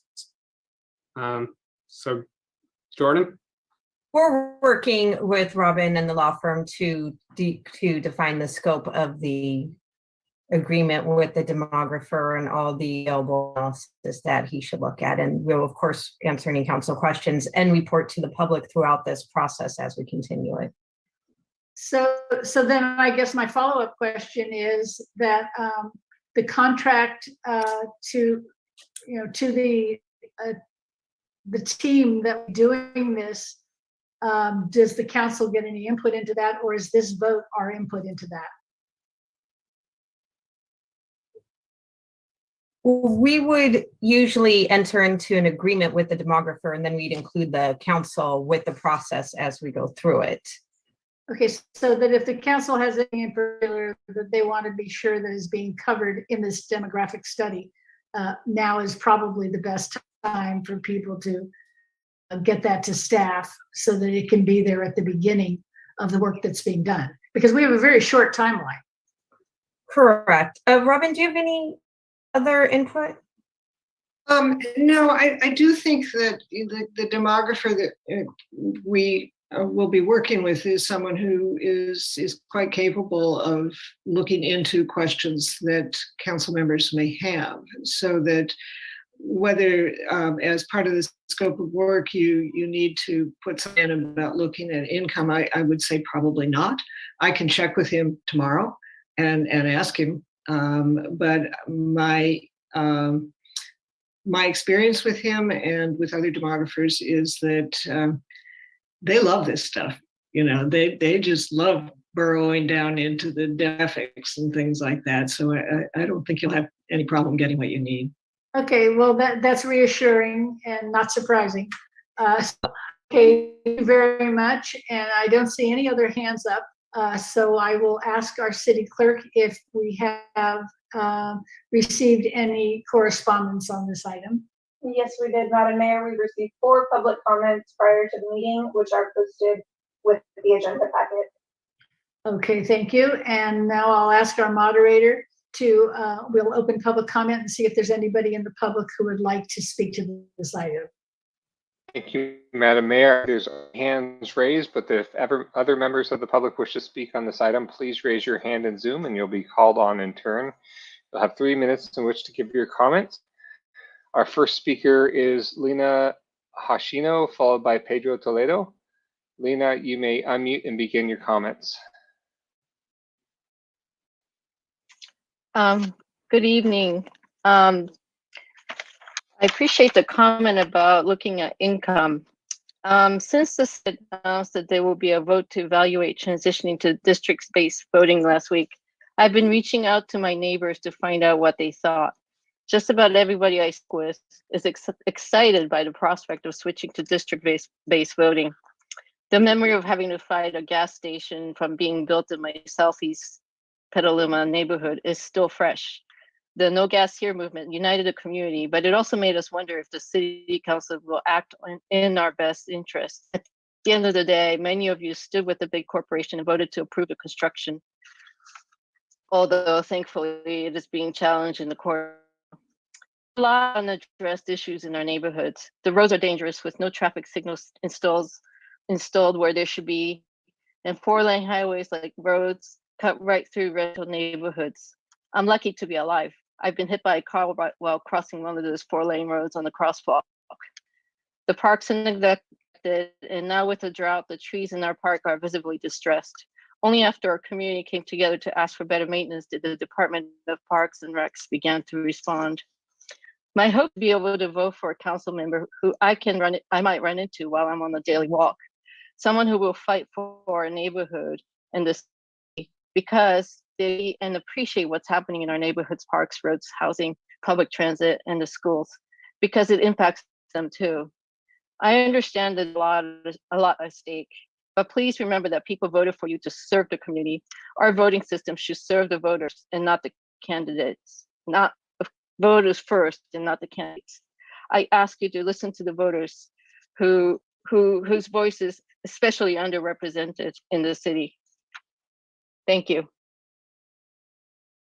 Thank you for your comments, Lena. Our next speaker is Pedro Toledo, followed by Eric Leland. Pedro, you may unmute and begin your comments. Thank you. Pedro Toledo, as a resident of East Petaluma, and a Chief Administrative Officer for the Petaluma Health Center, I would like to thank you for the opportunity to address you on this critical issue of fairly and transparently drawing district maps for the city of Petaluma City Council. As you know, the Federal Voting Rights Act and the California Voting Rights Act were created to ensure racial, ethnic, and linguistic minorities have a fair and meaningful participation in the electoral process. While I pray that the actions won't be necessary, we have these in place to ensure that historically marginalized and excluded communities have a voice in the electoral process and an opportunity to serve in elected positions. I look forward to the day when everyone participates in our democracy and candidates who look like me have a fair shot at participation. I implore the City Council to create a lines drawing process that is fully transparent and puts the interests of people of Petaluma, the people of Petaluma, before political and special interests. These district lines should be drawn to give Latinos, Spanish-speaking communities a chance to have a seat at the table. And importantly, the people should draw the lines and the people should pick their elected officials. It shouldn't be the elected officials who pick their constituents. And for that reason, I think it's so important to ensure that the line drawing process is transparent and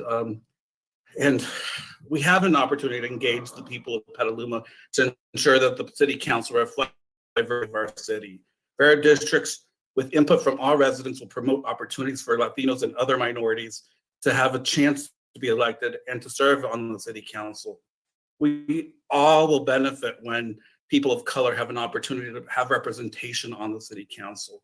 All people should have an opportunity to elect of their choosing, which is critical to ensuring meaningful participation, not only as a voter, but as a representative of their people in their district. Thank you very much for your time. Thank you for your comments, Pedro. Next speaker is Eric Leland, followed by Sarah. Eric, you may unmute and begin your comments. Thank you.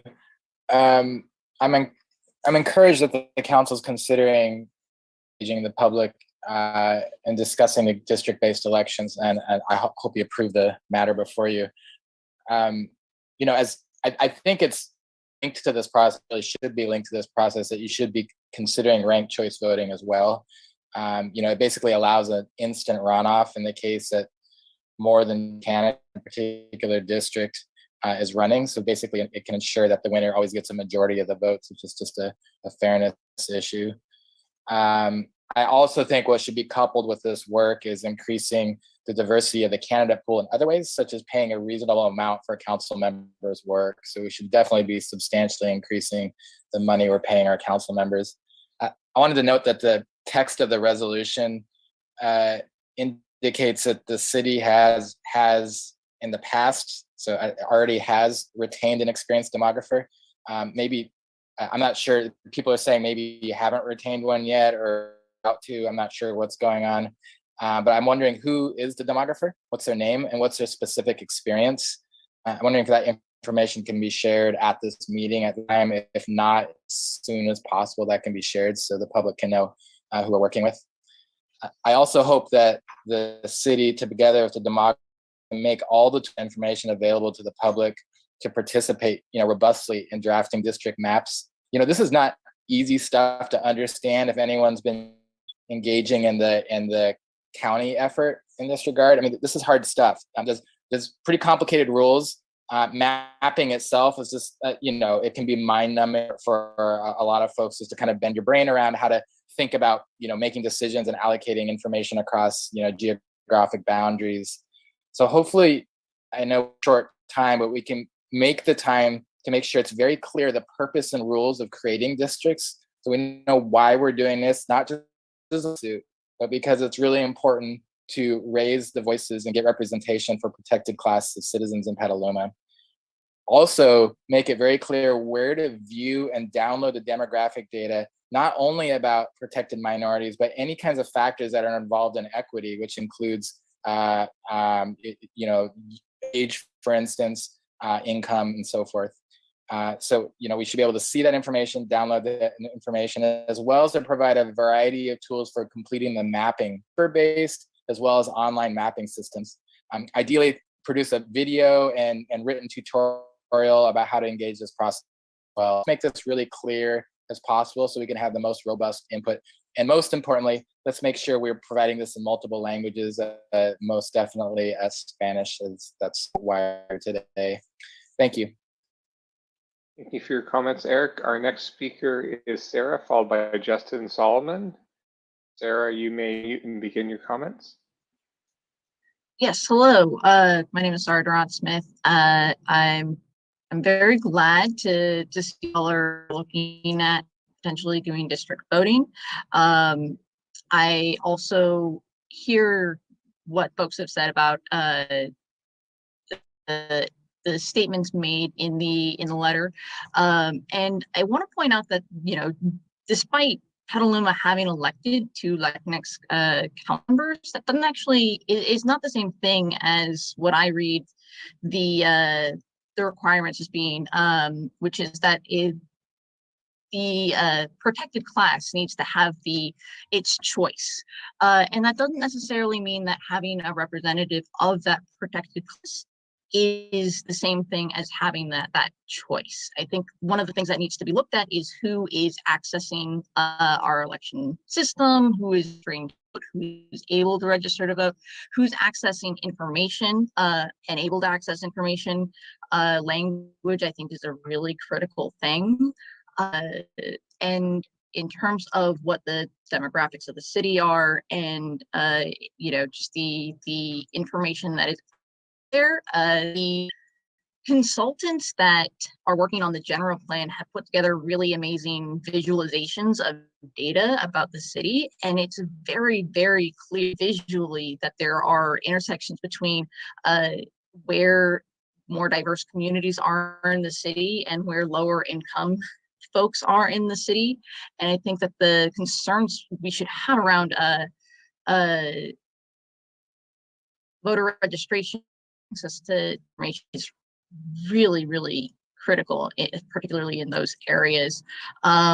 It's unfortunate that the focus is solely on racial demographics, because there is such a clear correlation between income and race within the city, which is unfortunate and something that we really need to be working on. And representation is a really important part of the process of moving toward a more equitable city. And that's all I have to say. Thank you. Thank you for your comments, Sarah. Next speaker is Justin Solomon. Justin, you may unmute and begin your comments. Thanks very much. My name is Justin Solomon, and I'm an affordable housing developer by trade. And so I've been following this CVR litigation since it's really come into play very closely, primarily out of academic interest. And I just wanted to share with the group that, back in May, I had submitted FOIA requests to the city of Rohnert Park and Santa Rosa and Petaluma, because I was curious what documentation had, kind of flowed through the system in the course of particularly Rohnert Park and Santa Rosa's processes. And I just wanted to share for the benefit of the group that I think if you look at the proposals from these demographic corporations, that what you're going to find, the lion's share of their work, their cost, is drawing the election districts. They've got a 3-level process they're going to follow. They're going to analyze demographics and election history profiles. They're going to perform a racially polarized voting analysis. Those are small ticket items. Those two up to $1,000. But the big ticket cost is going to be in the redistricting. And they're going to control that, going to do it for us. I think that we should be prepared for the fact that we're not going to have that much control over this. And I'd like for the dialogue to get real about what this means for the near-term future of the city and long-term. Thanks very much. Thank you for your comments, Justin. And that is the last hand we have raised. So I will turn it back to you, Madam Mayor. Thank you very much. And with that, we will close public comment on this item, and I will bring it back to the council. And I have the Vice Mayor, followed by Councilmember Kosake. Thank you, Madam Mayor. I think a couple of the commenters really hit on the pieces for me and the heart of my question earlier about looking at race and income. For me, if we treat this as just responding to the CDRA and becoming compliant with the CVRA for racially polarized voting, we're checking the box instead of doing the larger thing, which is really focusing on how do we optimize representation in our local government. And so when I think about the 3 big pillars, it's voting, income, and are 3 things that come to mind for me. So I certainly would like to see good analysis of, in addition to race and location, to have income and location, income and race as well, including the analysis. And I'm going to Councilmember King's comment about what it takes to make a charter amendment. I have an outstanding question right now to the city attorney. Would paying council members be something that had to go to the ballot and get a charter for that? It would. I'm seeing the mayor shake her head yes. Okay. And if that's the case, I'd like to consider what the timing would be for the city to take that on and look at that, because I think what the reality that we'll see from a lot of people is that a majority of the people who live in Petaluma couldn't dream of running for city council, not because they don't want to be, making decisions and leading their city, but because they can't afford childcare, or they can't, they've got a job or something like that. And so I'd really like us to look at the stipend amount and come up with some ideas as we go through this process, and not just make it about looking at the redistricting lines and racially polarized voting piece, but also include in public hearings things about paying council members and use this as a real education process. So we take this and we do it right, not just check the box. Thank you. Thank you. And Councilmember K, followed by Councilmember King. I had a question first for our legal team. I wonder, I did a little research on this a few years ago, and I'm not remembering much of it, but it seemed like maybe there was a state law that limited the amount council members could be paid based on city size. Does anyone of our legal team have anything to say about that? No? Okay. We can definitely look into that, Council. But I do think that's a law. They have a base pay, and my just gut thinking is that this would be a municipal fair that charter cities, we have the ability to have a lot of control here. Okay. The only other thing I wanted to say is that from what we've heard so far, which is not much, which I think might have something to do with that past demography consultation, but we've heard to some degree that it's going to be very difficult for us to make a district that is heavily Latino, and if that proves to be the case, I've also done some research based on one of the public comments at our last meeting about this ranked choice variant called single transferable vote. And my research leads me to think that if we can't construct a very heavily Latino-based district, that Latinos would have less dilution of their vote through a single transferable vote system. I just wanted to get that in the record. Thanks. That's all I have. Thank you. And Councilmember King, followed by Councilmember Healy. Thank you, Madam Mayor. I appreciate the public comment tonight, and in fact, all of it. But there's a couple things in there that I think are important for all of us up on the dais, the virtual dais, to remember.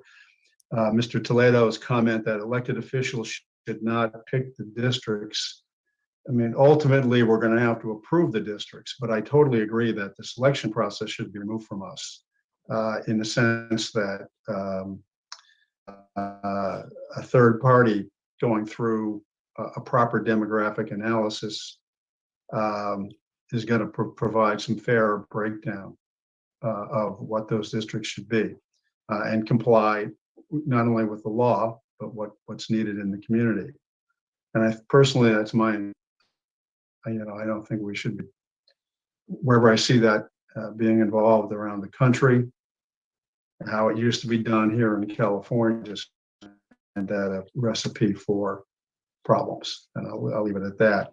And I thought it was interesting, although Mr. Solomon studied this quite a bit, it sounds like, that the big ticket cost is going to be how to decide the districts, what the districts are.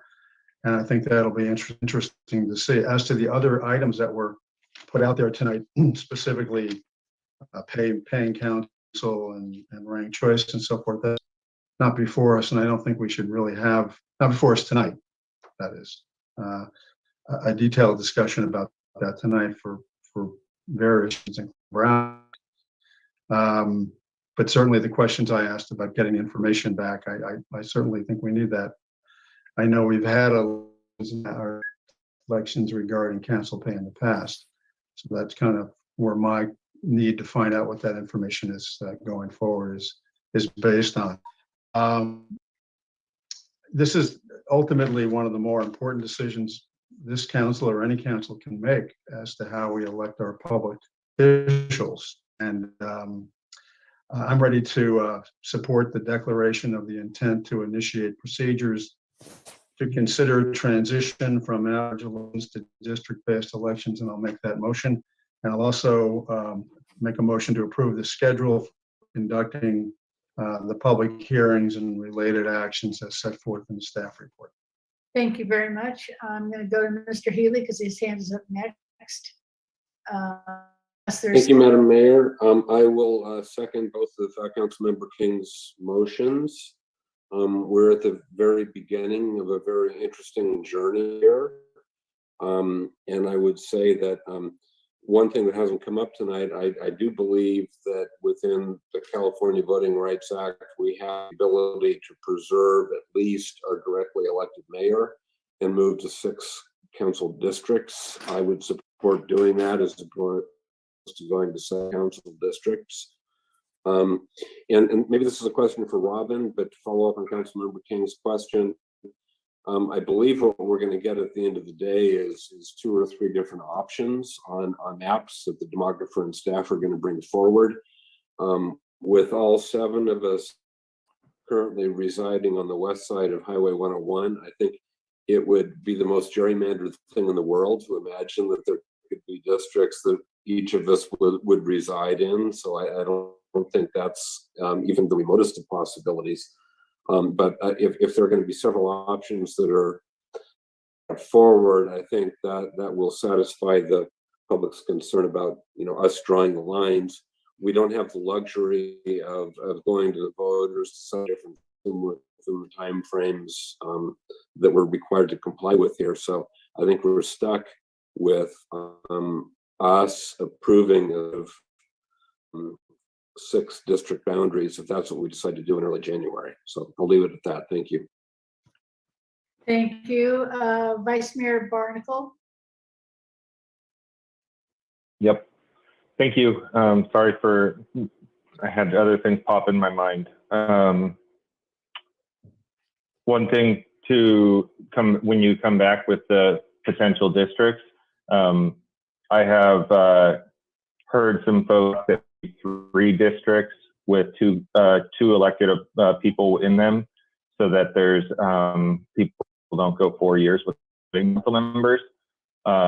Just thinking about the number of districts and that sort of thing. I'm not saying I agree with one or another. I just wanted to share that perspective that someone shared with me. But I think more to Councilmember King's comment about not violating the Brown Act here tonight, there's like a whole mess of questions I want to ask. And when this comes back, can we not agendize it as very specifically racially, is the poll vote this? Can we start agendizing this as representative democracy in Petaluma or something that's more broad so that we can have holistic conversations and give more comprehensive direction and think more broadly about this? That was a question that I would like an answer to. Sure, absolutely. So the Brown Act does require us to have specific titles to let the public know what we are voting on, or in discussing and taking action on, but we can try to, figure that out to a way to include multiple items, I think. Okay, great. In particular, I'd like to race, income, and location. Those are the 3 items that I want to be able to address and any going forward on this topic. Okay. Thank you. I appreciate that. Understood. Okay, so I'd like to follow up on one of the things that Ms. Solomon asked. And do we already have a demography team selected, or that we prefer, or on anything like that? Madam Mayor, there has been a challenge retaining demographers due to the fact that the 2020 census was just released. And many demographers have already been in contract with cities that do district-based elections to review that census material and provide advice to them. So we are in the process of retaining a demographer, and once that process is completed, we'll be happy to share that. Okay, thank you. I just wanted to make sure that that was a direct question that we got a response to.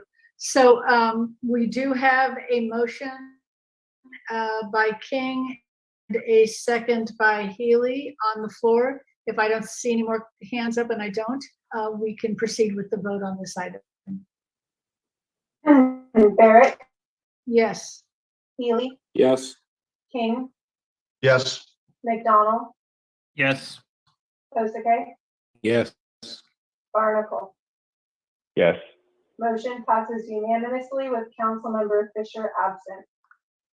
Okay, thank you. And when would we expect to hear anything back about this at the council? The first public hearing will likely be on November 1st. That will be agendized and noticed. The other possible date was October 18th, but it doesn't look like we're gonna everything ready quickly. So I'd say November 1st is more likely. And that first public hearing, there will be no maps drawn, just to remind everybody. That is simply to provide instruction information and to gather public testimony about the process. Okay, and I think that someone in the, either in the public, it was Mr. Leland mentioned that, do we always put our information out about the city council meetings and what topics are in multiple languages? Because I think this would be really important. We will for all of the discussions regarding the districting process, they will be in English. There will also be a dedicated webpage on the city website specifically for everything related to districting. Okay. So we'll have dates on when that's going to be published. We'll get that out in the community update as soon as we have that. And on social media. And on social media. Yes. All of the channels. Okay. All right. I do really, it's essential that we make this as accessible to the, our to the people of our community as possible. Thank you, staff. We appreciate the work you've done so far. And with that, we are done with the business of our meeting for October 4th, and it isn't even 9 o'clock. So this is a wonderful evening. So with that, we will close adjourn meeting, and we will see you all at the next city council meeting. Thank you. Good night, everyone. Thank you.